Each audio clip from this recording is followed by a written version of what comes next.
রাত 10টা, খান ভিলাতে রাতের খাবারের আয়োজন চলছে, হরেক রকমের পদের বাহারি আয়োজন। বিশাল বড় ডাইনিং টেবিল ভর্তি হয়ে আছে, তার মধ্যে বেশিরভাগই ফারহার পছন্দের খাবার। গোল টেবিলের শুরুর দিকে কারুকার্যখচিত রাজকীয় সিংহাসনের ন্যায় বিশাল এক চেয়ার। এটি গুলবাহারের জন্য নির্ধারিত। সেই চেয়ারে বেশ দাপটে ভঙ্গিমায় বসে আছেন, চোখে মুখে গম্ভীর্যতা ফুটিয়ে রেখেছেন। অপেক্ষা করছেন বাকি সদস্যদের জন্য। কিছু সময়ের মধ্যে একে একে সকলেই চলে এলেন। বড় ছেলে আফজাল ও ছোট ছেলে আফতাব এসে মুখোমুখি চেয়ারে বসে পড়েন। আয়াজ, আহিয়া, ফারহা আগেই উপস্থিত ছিল। এবার বাকি আছে শুধু আহরার। সার্ভেন্টরা সকলে খাবার রেডি করা শেষে কিছুটা দূরে রান্নাঘরের দিকে দাঁড়িয়ে আছে। ফারজানা আর তাসফিয়া সকলকে খাবার বেড়ে দেওয়ার উদ্দেশ্য টেবিলের কাছে দাঁড়িয়ে আছে। আফতাব খান কিছুটা বিরক্তির স্বরে বলে ওঠেন, কি ব্যাপার, আহরার এখনো আসছে না কেন? গুলবাহার কঠোরস্বরে জবাব দেন, আমার নাতি বেকার বসে থাকে না, সে সারাদিনের ব্যস্ততা সেরে ফিরছে, অবশ্যই এটুকু সময় লাগতে পারে, তাই বিরক্ত হওয়ার কোন প্রয়োজন নেই। এর মাঝে তাসফিয়া বলে উঠে, আপনারা শুরু করুন আম্মা, আহরার এখনই চলে আসবে।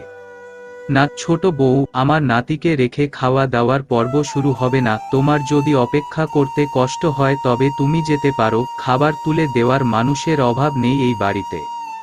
তাসফিয়া আর কিছু বলে না, কারণ সে জানে যদি আর বাড়তি কিছু সে বলে তবে শাশুড়ি রেগেমেগে শেষে না খেয়েই উঠে যাবেন। আজ এতগুলো বছর ধরে সংসার করে, শাশুড়ির এত এত সেবা করেও তার মন পেল না সে। ভাবতে ভাবতেই ভেতর চিরে দীর্ঘশ্বাস বেরিয়ে আসে তার। ওই তো ভাইয়া চলে এসেছে। আহিয়ার কথায় সকলের দৃষ্টি যায় সিঁড়ির দিকে। সদ্য গোসল সেরেছে আহরার, সারাদিন অনেক ধকল গেছে। ঘন কালো চুলগুলোতে তখনও পানির ফোঁটা লেপ্টে আছে। সাদা টি শার্ট ও কালো ট্রাউজার তার শুভ্র শরীরে সুন্দরভাবে ফুটে উঠেছে। গালের খোঁচা খোঁচা দাড়ি চিকচিক করছে পানির কারণে। হলদে ফর্সা মুখে এক অন্যরকম দীপ্তি ফুটিয়ে তুলেছে। হাত দিয়ে চুল থেকে পানি ঝাড়তে ঝাড়তে নিচে নামছে সে। সকলেই তার দিকে এক ধ্যানে তাকিয়ে আছে। গুলবাহার নিজ মনেই বিড়বিড় করে বলেন, মাশা আল্লাহ, মাশা আল্লাহ, আমার এই রাজপুত্রের মতো নাতির সৌন্দর্যে কারো নজর না লাগুক। ফারহা তাকাবে না করেও চোখ চলেই যায়। দৃষ্টি ফিরিয়ে নিতে চেয়েও পারে না। পলকহীন দৃষ্টিতে দেখতে থাকে সে আহরারকে। হুট করে মনে হলো যেন দম আটকে আসছে। চোখ বুজে নিল সে। বহুদিনের তৃষ্ণা, এটুকু দেখাতে কি মিটবে, কিন্তু ওই আগুনঝরা রূপের দিকে বেশিক্ষণ চেয়ে থাকাও দেয়। আহরার এসে বসে পড়ে তার নির্ধারিত চেয়ারে। আর চোখে একবার সেদিকে তাকিয়ে মনে বলতে থাকে ফারহা, কবে তোমার ওই পাশের চেয়ারটাতে বসার অধিকার পাবো আহরার ভাই, আদৌ কি সেই দিন আসবে? সকলে খাওয়া দাওয়া শুরু করতেই গুলবাহার বলে উঠেন, ফারহা আসা উপলক্ষে একটা অনুষ্ঠানের আয়োজন করতে চাচ্ছি। আফজাল সাহেব বলেন, জি আম্মাজান, কিন্তু কবে? আগামীকাল সন্ধ্যায়। আফতাব সাহেব বলে ওঠেন, পরিসর কেমন হবে আম্মাজান? সকল আত্মীয় স্বজন থাকবে নাকি হাতে গোনা কিছু মানুষ? গুলবাহার কিছুটা ক্রুদ্ধ স্বরে জবাব দেন, ভারী আশ্চর্য কথা তোমার আফতাব, আমার আদরের নাতনি এত বছর পর ফিরেছে, ধুমধাম আয়োজন হবে, বরাবরই ছোট চিন্তা ভাবনা রয়ে গেল তোমার। গুলবাহার কথাটা ঠিক কোনদিকে খোঁচা মেরে বললেন তা বুঝতে পারলেন আফতাব সাহেব। একবার আর চোখে স্ত্রী তাসফিয়ার দিকে তাকান। আজও তাকে মায়ের কাছে খোঁচা খেতে হয় সেই একটাই বিষয় নিয়ে, তার মায়ের ভাষ্যমতে যেটা অনেক বড় ভুল ও অন্যায়। আফতাব সাহেব আর কিছু বলেন না। আফজাল সাহেব পরিস্থিতি বুঝতে পেরে প্রসঙ্গ বদলানোর উদ্দেশ্যে বলেন, তাহলে কাদের কাদের ইনভাইট করব তার একটা লিস্ট করা দরকার, কি বলিস আফতাব? জি ভাইজান, খাওয়া দাওয়া শেষ করে চল তাহলে লিস্ট করতে বসি। এরই মাঝে গুলবাহার পুনরায় বলে ওঠেন, হ্যাঁ তাই ভালো, শুধু আত্মীয় স্বজন নয়, তোমাদের বন্ধু বান্ধব, বিজনেস পার্টনার, ফ্যামিলি সহ সকলে যেন ইনভাইটেড হয়।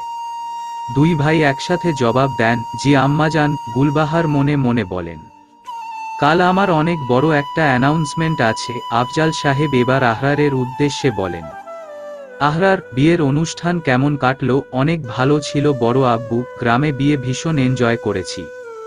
কোনো মেয়ের পাল্লায় পড়িসনি তো বাবা? বলতে বলতে হেসে ওঠেন আফজাল সাহেব, তার সাথে তাল মিলিয়ে বাকিরাও হাসছেন। আহরার জবাব দেয়, তা আর বলতে বরাব্বু মুখ ঢেকে চলাফেরা করা সত্ত্বেও পিছু পড়েছিল, আর একদিন তো হুট করে সামনে পড়ে গেছিল, মুখ তখন খোলাই ছিল, সেই মেয়ে আমাকে দেখা মাত্রই ভূত দেখার মতো চমকে ভয় পেয়ে পালিয়ে গেল, আর পালানোর সময় চিৎকার করে কি বলছিল জানো? সবাই অধীর আগ্রহে জানার জন্য আহরারের দিকে তাকিয়ে আছে। আহরার সবার দিকে একবার নজর বুলিয়ে ঠিক রূপার মতোই অভিনয় করে বলে উঠে, ও মাগো, ও জি নন। আহরারের কথা শুনে সকলেই চোখ বড় বড় করে তাকায়। তারপর হো হো করে সকলেই অট্টহাসিতে ফেটে পড়ল। আফতাব সাহেব ছেলের পিঠ চাপড়ে বলেন, সেরা সম্বোধন পেয়েছি সেবার। বলতে বলতে তিনিও হাসিতে ফেটে পড়েন। এদিকে তাসফিয়ার ব্যাপারটা ভালো লাগছে না। তার ছেলে কোনো মেয়ের নজরে পড়ুক, তা তিনি চান না। মন তো চায় ছেলেকে একেবারে সিন্ধুকে ভরিয়ে রাখতে। আজকাল মেয়েরাও বড্ড ভয়ঙ্কর হয়ে গিয়েছে। ছেলেকে নিয়ে তার বড় ভয়। খান ভিলা বেশ জাঁকজমকপূর্ণভাবে সজ্জিত। আজ উৎসব চলছে, বাড়ির মেয়ে বাড়িতে ফেরার উৎসব। বাইরের মেইন রোডে দাঁড়িয়ে এক দৃষ্টিতে বাড়িটার দিকে চেয়ে আছে এক আগন্তুক, হাতে জ্বলন্ত সিগারেট। গভীর দৃষ্টিতে দেখছে সে বাড়িটাকে, আর কিছু সময় পরপর সিগারেট মুখে লাগিয়ে টানছে, তারপর ধীরে ধীরে ধোঁয়া ছেড়ে দিচ্ছে বাতাসে। সেই ধোঁয়াতে ধোঁয়াময় হয়ে যাচ্ছে চারপাশ। হুট করে সেদিকে তাকিয়ে আপনা-মনে বলতে থাকে, ঠিক এভাবেই ধোঁয়ায় বিলীন হয়ে গিয়েছে আমার জীবনটা, খুঁজে পাচ্ছি না যে কিছুই, সবটাই ঝাপসা। পরপর আরও দুবার টান দিয়ে সিগারেটের শেষ অংশটুকু মাটিতে ফেলে পা দিয়ে পিষে দিল, অতঃপর পুনরায় বাড়িটির দিকে চেয়ে বলতে থাকে, বাড়িতে উৎসব, সকলেই উপস্থিত, কিন্তু অনুপস্থিত মানুষটাকে নিয়ে কি কারো কোনো মাথা ব্যথা থাকবে? হা! তাচ্ছিল্যের হাসি হাসল সে শব্দ করে, মনের ভেতরে চেপে রাখা অব্যক্ত কিছু কষ্ট নিয়ে ধীরে ধীরে প্রস্থান করল সেখান থেকে। ছেলের ছবি সামনে নিয়ে সমানে চোখের জল ফেলে যাচ্ছেন ফারজানা। তাসফিয়া তাকে ডাকতে এলে এভাবে কাঁদতে দেখে দ্রুত পায়ে ছুটে আসে, পাশে বসে কাঁধে হাত বুলিয়ে বলতে থাকে, কি হয়েছে বুবু, তুমি কাঁদছো কেন? তখনই তার চোখ পড়ে হাতের ছবিটার দিকে। আয়মানের ছবি দেখে যা বুঝার তা বুঝে গেল সে। তপ্ত শ্বাস ফেলে সান্ত্বনার সুরে বলতে থাকে, তোমাকে সান্ত্বনা দেওয়ার কোনো ভাষা তো আমার জানা নেই বুবু। শুধু এটুকু বলবো, কষ্ট পেও না। আমাদের আয়মান খুব তাড়াতাড়ি ফিরে আসবে দেখো। ওর মাকে ছেড়ে কতদিনই বা দূরে থাকবে। -5টা বছর হয়ে গেল রে তাসফি, আমার ছেলেটাকে আমি দেখি না, ওকে একটু আদর করে দিতে পারি না, ওর পছন্দের খাবার বানিয়ে দিতে আবদার করে না, সারাক্ষণ মা মা করে করে কান ঝালাপালা করে না, ওর মা ডাক শোনার জন্য আমার বুকটা খা খা করছে রে। কবে শুনবো আমার আয়ুর ডাক, কবে শুনবো? তাসফিয়া আর বলার মতো কিছু খুঁজে পায় না। তার নিজের কাছে নিজের বড্ড খারাপ লাগছে। আয়মানের এই বাড়ি ছাড়া হওয়ার পেছনে কোনো না কোনোভাবে তো তার ছেলেটা দায়ী। কি করবেন তিনি, কিভাবে এই সংসারটাকে আবার পরিপূর্ণ করবেন, বুঝে উঠতে পারেন না। সন্ধ্যা নামতেই খান ভিলাতে সকল আত্মীয় স্বজন আসা শুরু হলো। এরই মধ্যে বাড়ির বড় নাতনি অর্থাৎ আফজাল খানের বড় মেয়ে ফারনাজ এবং তার স্বামী নাদিম হাসান চলে এসেছে। ফারনাজ এসেই মা, চাচি আর বোনদের সাথে আলাপে মশগুল হয়েছে। নাদিম ঘুরে ঘুরে বাড়ি ঘর দেখছে। এমন নয় যে সে প্রথমবার এসেছে এই বাড়িতে।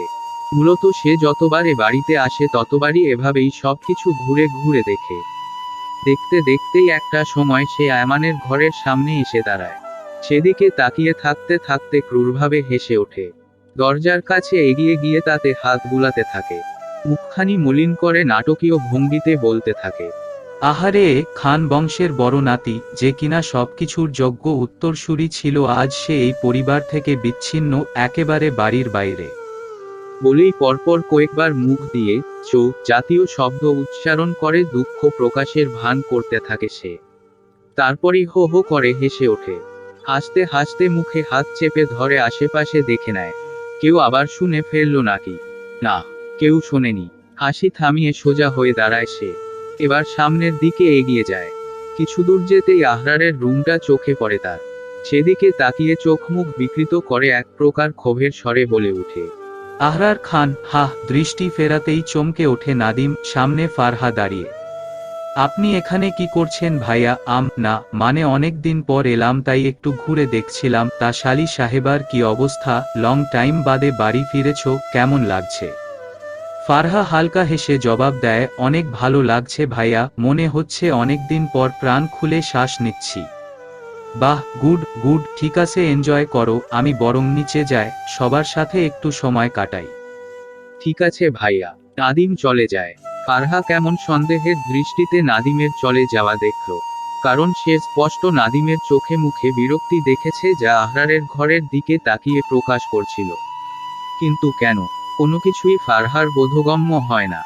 খাওয়া দাওয়া শেষে সকলেই যার যার মতো গল্প আড্ডায় ব্যস্ত হয়ে পড়ল।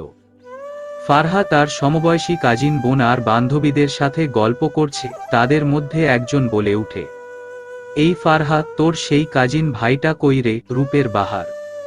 ফারহা চোখ রাঙিয়ে জবাব দেয়, এই একদম নজর দিবি না। আহহ, যা দেখতে না অমন পাগলকরা রূপ নিয়ে চললে নজর না দিয়ে উপায় আছে, কিন্তু সহজে তো দেখাই পাওয়া যায় না তার। পাশ থেকে আরো একজন বলে ওঠে, আরে রাখো এখন সেই কথা, ফারহা বল, তোর বিয়ের দাওয়াত কবে দিচ্ছিস? ফারহা একটু লজ্জা পায়, হালকা স্বরে জবাব দেয়, ফ্যামিলি যখন চাইবে। সিরিয়াসলি, তুই এত আপগ্রেডেড হয়েও কেমন ব্যাকডেটেডের মতো কথা বলছিস? ফ্যামিলি যখন চাইবে, তোর নিজস্ব কোনো চয়েস নেই? চয়েসের কথা শুনে ফারহা একবার আশেপাশে তাকালো, আহরার এই ত্রিসীমানায় নেই না থাকারই কথা, সে এসব মানুষজন বরাবরই এড়িয়ে চলে, আজও তার ব্যতিক্রম নয়। কিরে, চুপ করে আছিস কেন, আছে নাকি কোনো চয়েস বল? ফারহা কিছু বলতে যাবে তার আগেই গুলবাহারের গুরুগম্ভীর কণ্ঠস্বর শোনা গেল, সকলের আড্ডা হই হুল্লোড় বন্ধ হয়ে গেল, পিনপতন নীরবতায় সবার মনোযোগ এখন গুলবাহারের দিকে। সকলের মনোযোগ আকর্ষণ করার পর গুলবাহার বলে ওঠেন, খান বাড়িতে আজ আত্মীয় স্বজনসহ গণ্যমান্য অনেক ব্যক্তিবর্গ উপস্থিত রয়েছেন, তাই এখনই উপযুক্ত সময় কিছু কথা বলার। কথাটুকু শেষ করে গুলবাহার ফারহাকে ডাকেন, ফারহা দাদুমণি এদিকে এসো তো। ফারহা এগিয়ে আসতেই গুলবাহার তাকে এক হাতে আগলে নিয়ে সবার উদ্দেশ্যে আবারও বলে ওঠেন, এই আমার এক আদরের নাতনি যে 8 বছর পর আমাদের কাছে ফিরেছে, তা তো আপনারা সবাই জানেনই। মেয়ে বড় হলে পরিবারের মানুষদের সবচেয়ে বেশি চিন্তা যা থাকে তা হলো মেয়েকে ভালো পরিবার ও ভদ্র ছেলে দেখে বিয়ে দেয়া। আপনাদের মধ্যে অনেকেই আমার নাতনির জন্য বিবাহের প্রস্তাব দিয়েছেন, নিঃসন্দেহে সবকটা প্রস্তাবই উত্তম ছিল, তবে আমি কাউকেই জবাব দেইনি, তাই এখন সবার উদ্দেশ্যে বলছি, আমি আমার নাতনি ফারহার বিয়ে ঠিক করে রেখেছি। ফারহাকে আমি আর দূর যেতে দিতে চাই না, তাকে এই বাড়িতে নিজের কাছেই রেখে দিতে চাই, আর তাই আমি ফারহা দাদুমণির বিয়ে দিতে চাই আমার আরেক আদরের নাতি, আমাদের বংশের তাজ আহরার দাদুভাইয়ের সাথে। গুলবাহারের কথা শুনে সকলেই হতভম্ব, ফারহা স্তব্ধ হয়ে দাদির দিকে তাকিয়ে আছে। সে ঠিক শুনছে তো, তার মনের কোণে লুকিয়ে থাকা সুপ্ত ইচ্ছে এভাবে পূরণ হয়ে যাবে। ভাবতে পারছে না, কোনো প্রতিক্রিয়া দেখাতে পারছে না সে, স্থির হয়ে দাঁড়িয়ে থাকে দাদির পাশে। বাড়ির কেউ ধারণাও করেনি গুলবাহার এমন একটা সিদ্ধান্ত নিতে পারেন। ইতিমধ্যে সকলে হাততালি দিতে শুরু করেছে, আফতাব বেশ খুশিই হয়েছেন। ফারহাকে তিনি মেয়ের মতোই ভালোবাসেন, সে তার ছেলের বউ হলে তার কাছে ব্যাপারটা মন্দ হবে না। তিনি এগিয়ে এসে বড় ভাইয়ের সাথে কোলাকুলি করেন, আফজালও অনেক বেশি খুশি। মেয়েকে বিদায় দিতে হবে না আর, মেয়ে তার কাছেই থাকবে সর্বদা। ফারজানা, তাসফিয়া, ফারনাজ, আহিয়া সকলেই খুশি, তারা হই হই করে আনন্দ প্রকাশ করছে। কিন্তু আয়াজ খুশি হতে পারছে না, ফারহা তার নিজের আদরের ছোট বোন। আহরারও তার বড় ভাই, চাচাতো ভাই হলেও আপন ভাইয়ের চেয়ে কম নয়। সেই ভাইয়ের চোখে সে অন্য কারো জন্য ভালোবাসা দেখেছে, তাই সে কিছুতেই খুশি হতে পারল না। ওদিকে দোতলায় রেলিংয়ের কাছে দাঁড়ানো আহরার সবটাই শুনেছে, ভয়ঙ্কর রাগে তার চোখ মুখ লাল আকার ধারণ করেছে, শক্ত মুঠোয় এমনভাবে রেলিং ধরে রেখেছে যেন এখনই এটি ভেঙে টুকরো টুকরো করে ফেলবে। তাসফিয়ার চোখ যায় ছেলের দিকে, ছেলের এমন অশান্ত রূপ দেখে তার ভেতরটা কেঁপে ওঠে, তবে কি আহরার রাজি নয়? ছুটে যান তাসফিয়া ছেলের কাছে, আহরারকে টেনে ঘরে নিয়ে আসেন, দরজাটা ভালোভাবে বন্ধ করে দিয়ে ছেলের গালে মাথায় হাত বুলাতে বুলাতে বলেন, আহরার, কি হয়েছে বাবা, তুই এত রেগে গেছিস কেন? ক্ষুব্ধ স্বরে আহরার জবাব দেয়, মা, দাদিজান এটা কি করলো, আমাকে না জানিয়ে, আমার মতামত না নিয়ে কি করে আমার জীবনের এত বড় একটা সিদ্ধান্ত নিয়ে নিল? কি বলছিস কি আহরার, তুই কি তাহলে খুশি নস এই প্রস্তাবে? খুশি? তোমার কেন মনে হলো মা আমি খুশি হব? ফারহাকে নিয়ে আমি কোনোদিন কোনো কিছু বলেছি বা ইঙ্গিত দিয়েছি? মা, আমি তো ওকে কখনোই সেই নজরে দেখিনি। তুই শান্ত হ বাবা, শান্ত হ, এদিকে আয়, বসো এখানে। আহরারকে বিছানায় বসিয়ে নিজেও পাশে বসে পড়েন তাসফিয়া। ছেলের পিঠে হাত বুলিয়ে তাকে শান্ত করার চেষ্টা করছেন তিনি। মা, আমি কিছুতেই ফারহাকে বিয়ে করতে পারবো না, আমার পক্ষে কোনোভাবেই সম্ভব নয়। এভাবে বলছিস কেন আহরার? তোর তো কোনো পছন্দ ছিল না, তাহলে ফারহাকে বিয়ে করতে তোর আপত্তি কোথায়? তুই চিনিস না মেয়েটাকে? ওর মতো মেয়ে আজকাল পাওয়া যায়, ও তোকে কতটা সুখী করবে তা তুই ভাবতে পারিস? মা, ফারহা যথেষ্ট ভালো মেয়ে, এ ব্যাপারে কোনো সন্দেহ নেই, কিন্তু আমার মন, এই মনের পছন্দেরও একটা ব্যাপার আছে। সত্যি করে বলতো, তুই কি অন্য কাউকে পছন্দ করিস? দম নেয় আহরার, নিজেকে শান্ত করে চোখ বুজে মানসপটে ভাসিয়ে তোলে তার শ্যামবতীর মুখখানা, অতঃপর ধীর কণ্ঠে মায়ের উদ্দেশ্যে বলে, হ্যাঁ করি, ভীষণ পছন্দ করি। বিস্ময়ে হতবাক তাসফিয়া, তার ভাবনাতেও আসেনি কখনো আহরার কাউকে পছন্দ করতে পারে। কণ্ঠে বিস্ময় রেখেই তিনি বলে ওঠেন, কে সেই মেয়ে? তবে তুই তার কথা আগে বলিসনি কেন? বলার সুযোগটা কখন পেলাম মা? তার সাথে সাক্ষাৎ ও তো বেশি দিনের নয়। বেশ, তবে তোর দাদিজানকে বুঝিয়ে বল তার ব্যাপারে, আমরা প্রস্তাব নিয়ে যাই ওই মেয়ের বাড়ি।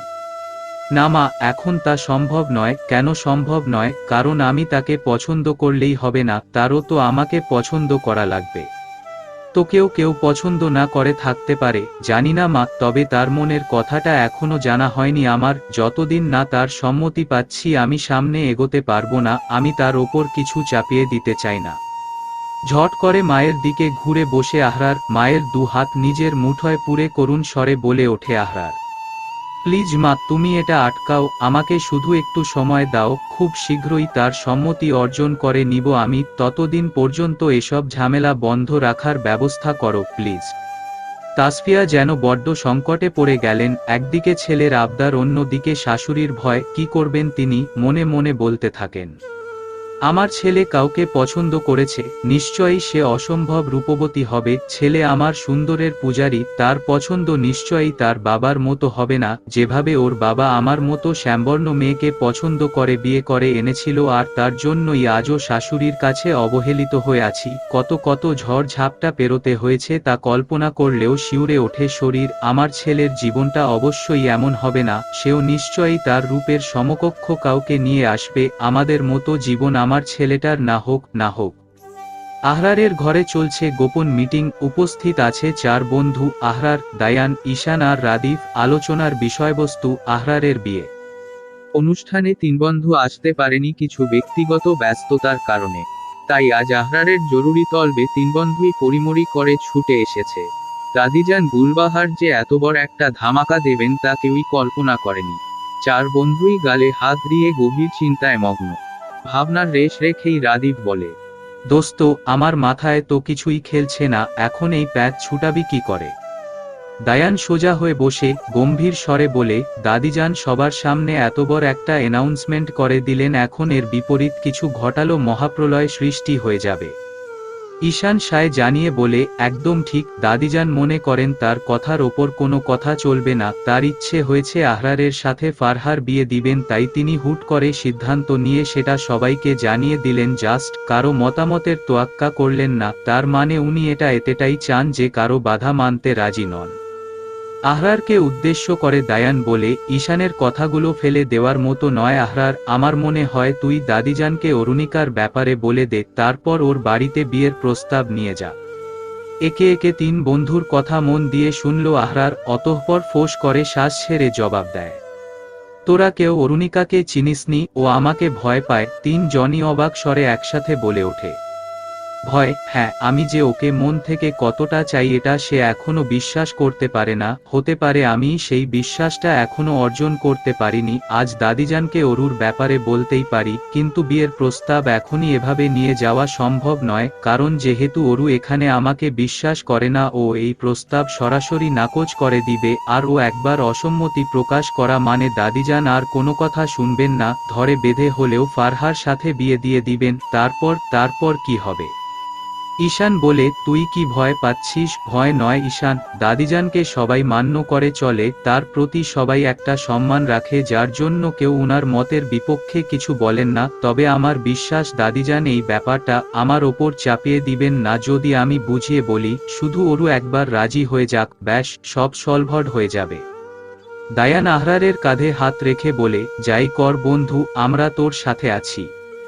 ঈশান, রাদিফ এসে দুই দিক থেকে বন্ধুকে জড়িয়ে ধরে বলতে থাকে, সবসময় আছি। দুপুরের খাওয়া দাওয়া সেরে নিজের ঘরে বিশ্রাম নেন গুলবাহার, আজও তাই করছেন। আরাম কেদারায় হেলান দিয়ে শুয়ে আছেন তিনি, চোখ দুটো বোঝা, মাঝে মাঝে চেয়ারটা হালকা দোলাতে থাকেন। ঠকঠক করে দরজায় নক পড়ে, চোখ বুজে রেখেই খানিকটা উঁচু স্বরে বলে উঠেন, ভেতরে এসো। হালকা শব্দে দরজা খুলে ভেতরে প্রবেশ করল আহরার, মৃদুস্বরে ডেকে ওঠে, দাদিজান। চোখ মেলে তাকান গুলবাহার, নাতিকে দেখে খুশি হন বেশ। দাদু ভাই, তুমি এসেছো, এসো এসো, বসো তো আমার কাছটিতে। বেতের একটি টুল টেনে এনে দাদির কাছে বসে পড়ে আহরার। দাদির কোলে মাথা রাখতেই পরম যত্নে গুলবাহার নাতির ঘনকালো চুলগুলোতে হাত বোলাতে থাকেন। আহরার নম্র স্বরে বলে ওঠে, দাদিজান, আপনি তো জানেন আমি কখনো আপনাদের আদেশ অমান্য করি না, কিন্তু আজ প্রথমবারের মতো আমি আপনার কাছে একটা আবদার নিয়ে এসেছি। গুলবাহার ঠাউর করতে পারছেন না আহরারের অভিসন্ধি, তবুও তিনি আদুরে স্বরেই জবাব দেন, কি আবদার দাদুভাই? দাদিজান, আমি ফারহাকে বিয়ে করতে পারবো না। হাত থেমে যায় গুলবাহারের, অবাক স্বরে তিনি প্রশ্ন করেন, কি বললে দাদুভাই? ফারহাকে বিয়ে করতে পারবে না? এসব কি বলছো তুমি? মাথা তুলে তাকায় আহরার, গুলাবাহারের হাত ধরে আবদারের সুরে বলে ওঠে, দাদিজান, আমি অন্য একজনকে পছন্দ করি, আর আমি তাকেই বিয়ে করতে চাই।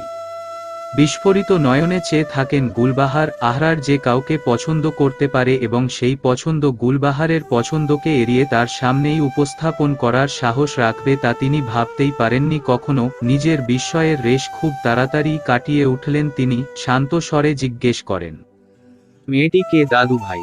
তার ব্যাপারে সবকিছু বলো। আহরার সবকিছুই তার দাদিকে খুলে বলে। মনোযোগী শ্রোতার ন্যায় সবটা ভালোভাবে শুনলেন এবং বুঝলেন গুলবাহার। আহরারের কথা শেষে গুলবাহার নাতির মাথায় হাত বুলিয়ে কোমলস্বরে বলেন, আমি কি কখনো তোমাদের ওপর কিছু চাপিয়ে দিয়েছি দাদুভাই? যাও সেই মেয়েকে রাজি করাও, তারপর বলো আমরা যাই গিয়ে শুভ কাজটা সম্পন্ন করিয়ে আনি।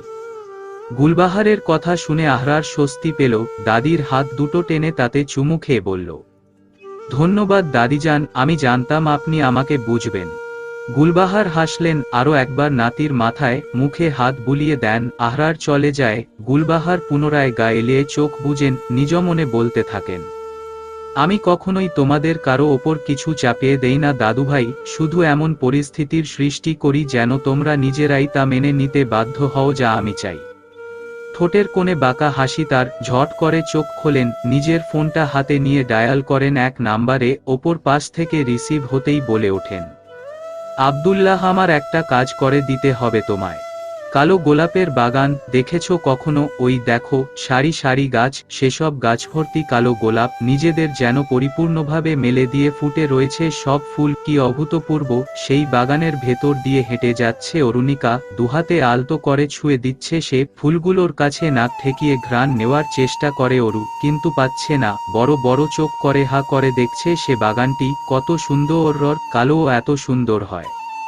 হ্যাঁ, হয়তো ঠিক তোমার মতো সুন্দর। আড়াল থেকে ভেসে আসা কণ্ঠস্বর শুনে বলে ওঠে অরু, কে আপনি? সামনে আসুন। আড়ালে কেন? গাছেদের ভিড় ঠেলে বেরিয়ে এলো কেউ একজন। কে সে? তাকাতে গিয়ে যেন চোখ ঝলসে গেল অরুর, দুহাতে চোখ ঢেকে নেয় সে, ধীরে ধীরে হাত সরিয়ে পুনরায় তাকায়। আকাশের চাঁদ মাটিতে নেমে এসেছে কি? এত সুন্দর রূপ কোনো পুরুষ মানুষের হয় কিভাবে সম্ভব? এত রূপ কেন তার? বেশিক্ষণ চেয়ে থাকা যায় না, চেয়ে যদি নাই থাকা গেল তবে তৃষ্ণা মিটাই কি করে? দেখবার স্বাদ মিটবে কি? তৃপ্তি হবে না যে? মানুষটি এগিয়ে আসছে, পথে আলগোছে তুলে নিল একটি কালো গোলাপ, সেই গোলাপ হাতে মানুষটা এগিয়ে আসছে অরুণিকার দিকে। তার ঠোঁটের কোণে মনকারা হাসি, হাসিমাখা সেই ঠোঁটে উচ্চারিত হয় কিছু শব্দমালা। আমার প্রিয় শ্যামবতী, আমি ফিরে এসেছি তোমার কাছে, তোমাকে আমার করে নিতে। এবার তুমি আমার হবেই, তোমার আর পালানোর পথ নেই। অরুণিকা পিছিয়ে যাচ্ছে, ভয়ে হচ্ছে তার, ভীষণ ভয়। সে চেঁচিয়ে বলতে থাকে, এই যে রূপবান, দূরে যান, কাছে আসবেন না আপনি, আপনার রূপের আগুনে আমি পুড়ে যাই, ছারখার হয়ে যায় আমার মন প্রাণ অন্তর, আমি সইতে পারি না ওই রূপ, আমার মতো কালো কুৎসিত মেয়ের পাশে অমন ঝাঝালো রূপ মানায় না, মানায় না, চলে যান আপনি, চলে যান, চলে যান। ধরমরিয়ে ওঠে অরুণিকা, সে এতক্ষণ স্বপ্ন দেখছিল, কি অদ্ভুত স্বপ্ন, হুট করে কেন সে এমন স্বপ্ন দেখল। তারপরই তার মনে পড়ল আজ দুপুরের ঘটনা, কলেজ থেকে ফেরার পথে এক লোক এসে পথ আটকায় অরুর, ভদ্র পোশাকের লোকটির সাজসজ্জা দেখে বোঝাই যাচ্ছিল বেশ উচ্চ পরিবারের মানুষ, অরুণিকার উদ্দেশ্যে কাঠখোট্টা স্বরে প্রশ্ন ছুড়ে বলে, তুমি অরুণিকা? অরুণিকা ওপর নিচ মাথা দুলিয়ে সায় জানায়, লোকটি পুনরায় বলে ওঠেন, আহরার খান, চেনো নিশ্চয়ই। চমকে ওঠে অরু, শেষ পর্যন্ত কোনো বিপদে পড়ে গেল না তো সে ওই মানুষটার জন্য, ভাবতে ভাবতেই লোকটার করাস্বর শুনে ভয় পেয়ে মাথা নাড়িয়ে বোঝায় সে চেনে। লোকটা এবার খানিকটা শাসানোর সুরে বলে উঠল, সে খান বাড়ির ছেলে, তার অবস্থান কত উচ্চ পর্যায়ের তা তোমার ধারণারও বাইরে, আর তার রূপ জানোই তো, নিজের যোগ্যতাটা একটু ভালোভাবেই বুঝে চলবে, আহরার যতই পাগলামি করুক তোমাদের মতো মেয়েরা ওর মোহ পর্যন্ত সীমাবদ্ধ, এর বেশি কিন্তু আগাবে না, আমার মনে হয় তুমি বুদ্ধিমতী, বাকিটা নিজেই বুঝবে, আশা করি আহরার খানের ডাকে সাড়া দেওয়ার মতো বোকামি তুমি করবে না, ওর অভিভাবক কিন্তু যথেষ্ট পাওয়ারফুল, ওকে, ভালো থেকো, আসি। এই বলে লোকটি গটগটিয়ে হেঁটে চলে গেলেন, একটা প্রাইভেট কারে উঠে মুহূর্তের মধ্যে স্থান ত্যাগ করলেন। এদিকে অরুণিকা ঠাই দাঁড়িয়ে রইল, অপমানে অসম্মানে তার চোখে জল চলে এলো, সেই জল কপল বেয়ে গড়িয়ে পড়ল তার। লোকটার কথাগুলোর সারমর্ম বুঝতে একটুও অসুবিধা হয়নি অরুর, এমন অপমান তো সে কত সহ্য করেছে, কিন্তু আজ যেন হৃদয়ে চূর্ণ বিচূর্ণ হয়ে যাচ্ছে তার, কেন? কারণ অজানা। ফোনের অপর পাশ থেকে দায়ানের অস্থির কণ্ঠস্বর, আহরার, তুই শিউর তুই এভাবে গ্রামে যাবি? যদি কেউ সন্দেহ করে তবে তার ভয়াবহ প্রভাব কিন্তু অরুণিকার ওপর পড়বে। আরে চিল দোস্ত, আহরার থাকতে অরুণিকার কোনো ক্ষতি হতে পারে না, আই উইল ম্যানেজ, আমাকে শুধু একটা থাকার ব্যবস্থা করে দে, কেউ যেন জানতে না পারে এমন একটা প্লেস ঠিক করবি। আর বাড়িতে কি বলেছিস তুই? বলেছি অফিসিয়াল কাজে কিছুদিন নেটওয়ার্কের বাইরে থাকবো। তুই আসলে পাগল হয়ে গেছিস আহরার? পাগল নয় বন্ধু, পাগল নয়, বল দিওয়ানা। অরুণিকার জন্য এই আহরার দিওয়ানা হয়ে গেছে, এবার বল থাকার ব্যবস্থা করছিস?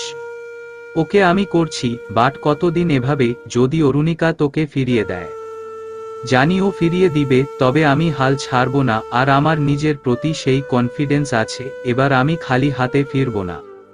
দেখ দোস্ত, যাই কর কিন্তু সাবধানে, ডোন্ট ওয়ারি, সব ঠিক থাকবে।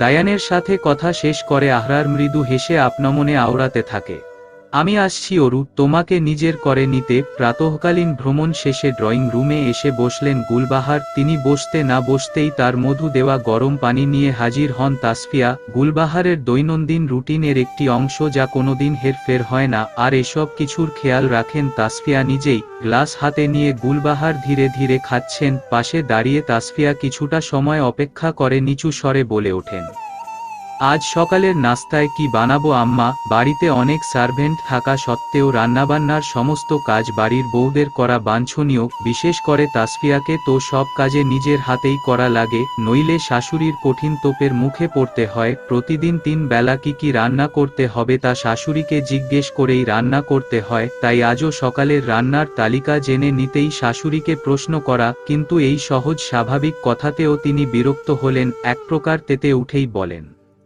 তুমি কি জানো না ছোট বউ, প্রতিদিন কে কি খায়? আমার জন্য রুটি, ছেলেদের জন্য পরোটা, আর নাতনিদের জন্য পাস্তা। রোজ রোজ কি বানাবো বলে ঘ্যান ঘ্যান করবে না তো? না আসলে আম্মা, আপনিই তো বলেছেন আপনার কাছ থেকে জেনেই সবকিছু করতে।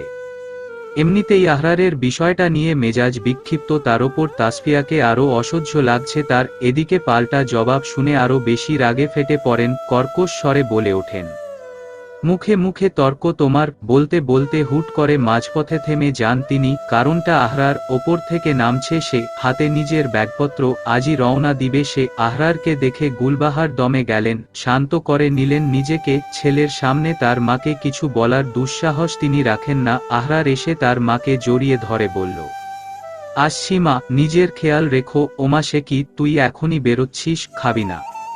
নামাক খাওয়ার সময় নেই এখন, আমি খেয়ে নিব, তুমি চিন্তা করো না, এখন আসি। তাসফিয়া ছেলের গালে মাথায় হাত বুলিয়ে বলেন, সাবধানে থাকিস বাবা, আর একদম সতর্ক হয়ে চলবি, প্রয়োজন ছাড়া কারো সাথে খুব বেশি কথা বলার বা মেলামেশার প্রয়োজন নেই, ঠিক আছে? জি একদম ঠিক আছে আম্মাজান, এই বলে মায়ের গাল টেনে দেয় আহরার। হেসে ওঠেন তাসফিয়া, আহরারও তাল মিলিয়ে হাসতে থাকে। এদিকে গুলবাহারের গা পিত্তি জ্বলে যাচ্ছে। তাসফিয়ার বলা কথাগুলো তিনি মোটেও পছন্দ করছেন না, তাছাড়া তাসফিয়ার সাথে আহরারের সখ্যতাও তার পছন্দ নয়। বহুবার মায়ের কাছ থেকে আহরারকে দূরে সরানোর চেষ্টা করেছিলেন তিনি, কিন্তু বারবার ব্যর্থ হয়েছেন, আর তার ঝাঁঝও তিনি প্রায় সময় বিভিন্ন বাহানায় তাসফিয়ার ওপর ঝাড়েন, যা আহরারের সম্পূর্ণ অজানা। ধূর্ত গুলবাহার নাতির সামনে সর্বদা আদর্শবান সেজে চলেন, তাই তো শত রাগ হওয়া সত্ত্বেও এখন চুপ করে হজম করে আছেন। আহরার না থাকলে এতক্ষণ দু চার কথা শুনিয়ে দিতেন তিনি তাসফিয়াকে। দাদিজান আমি আসি তাহলে, নাতির কথায় ভাবনা ছেড়ে বেরোলেন গুলবাহার। বিস্তৃত হেসে নাতির পিঠে হাত বুলিয়ে দেন তিনি, তারপর আদুরে কণ্ঠে বলেন, যাও দাদুভাই, ভালোই ভালোই কাজ সেরে ফিরে এসো। বিদায় নিয়ে আহরার বেরিয়ে যেতেই গুলবাহার যেন এবার ঝাঁপিয়ে পড়বেন তাসফিয়ার ওপর, আর তা বুঝতে পেরেই তাড়াহুড়ো করে তাসফিয়া বলে ওঠেন, আমি বরং যাই, সকালের খাবারের ব্যবস্থা করি। এই বলে দ্রুত পায়ে রান্নাঘরের দিকে ছুটলেন তিনি। তা দেখে গুলবাহার রাগে বিড়বিড় করতে করতে নিজের ঘরে চলে যান। আজ রোদের তেজ বড্ড বেশি, কেবল সকাল ৯টা, তাতেই যেন ঝা ঝা করছে গরমে। বেলা গড়াতে গড়াতে আজ তাপের প্রখরতায় প্রাণ ওষ্ঠাগত করে ছাড়বে। কলেজের পথে এগোচ্ছে দুই বোন, মাথার ওপরে ছাতা ধরে রোদের ঝাঁজ থেকে বাঁচার ক্ষীণ প্রচেষ্টা চালাচ্ছে আদ্রিকা, তারপরও অরুণিকা ঘেমে নিয়ে একাকার। বুবু আজ প্রচণ্ড গরম হবে, কলেজ যাওয়া উচিত হচ্ছে না। আদ্রিকার কথা শুনে তার মাথায় আলতো চাটি মারে অরুণিকা, শাসনের সুরে বলে উঠে, পাজি মেয়ে, কলেজ কামাই করার ধান্দা, ধুর, এত পড়াশোনা করে কি হবে? এখন বুঝবি না, ভবিষ্যতে হারে হারে টের পাবি। কথা বলতে বলতে আনমনে একবার সামনের দিকে তাকায় অরু, পরপরই চোখ ফিরিয়ে নিয়ে সামনে এগিয়ে যায়। দু কদম যেতেই হুট করে থেমে যায়, ঝট করে পেছনে ফিরে এদিক ওদিক দেখতে থাকে।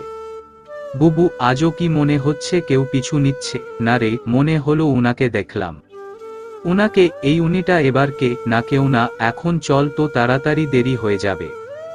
এই বলে আদ্রিকার হাত ধরে টেনে নিয়ে যেতে থাকে। দু একবার পিছু ফিরে ফিরে নিশ্চিত হওয়ার চেষ্টা করে সত্যিই কি তাকে দেখেছে।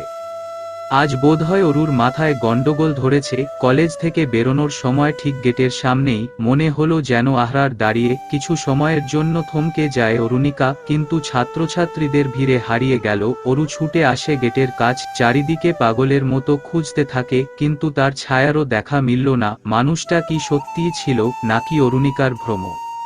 নিজেই নিজেকে প্রশ্ন করে অরু, কি হয়েছে তোর? কাকে খুঁজছিস তুই? কেনই বা খুঁজছিস? সে থাকুক বা থাকুক, তোর তাতে কিছু যায় আসে না অরু, তোর একদমই মাথা ঘামানো উচিত নয়, একদম নয়।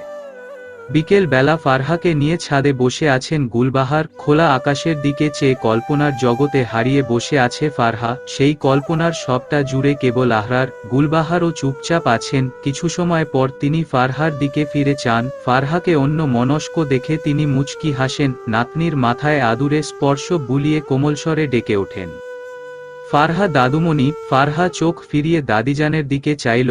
গুলবাহার বেশ শান্ত স্বরে বললেন, বিয়ের জন্য প্রস্তুতি নিচ্ছ তো? ফারহা লজ্জায় মাথা নুইয়ে নিল, জোরতা মিশ্রিত স্বরে জবাব দেয়, এত তাড়াতাড়ি? আহরার ভাইয়ের মতামতটাও তো জানা হলো না।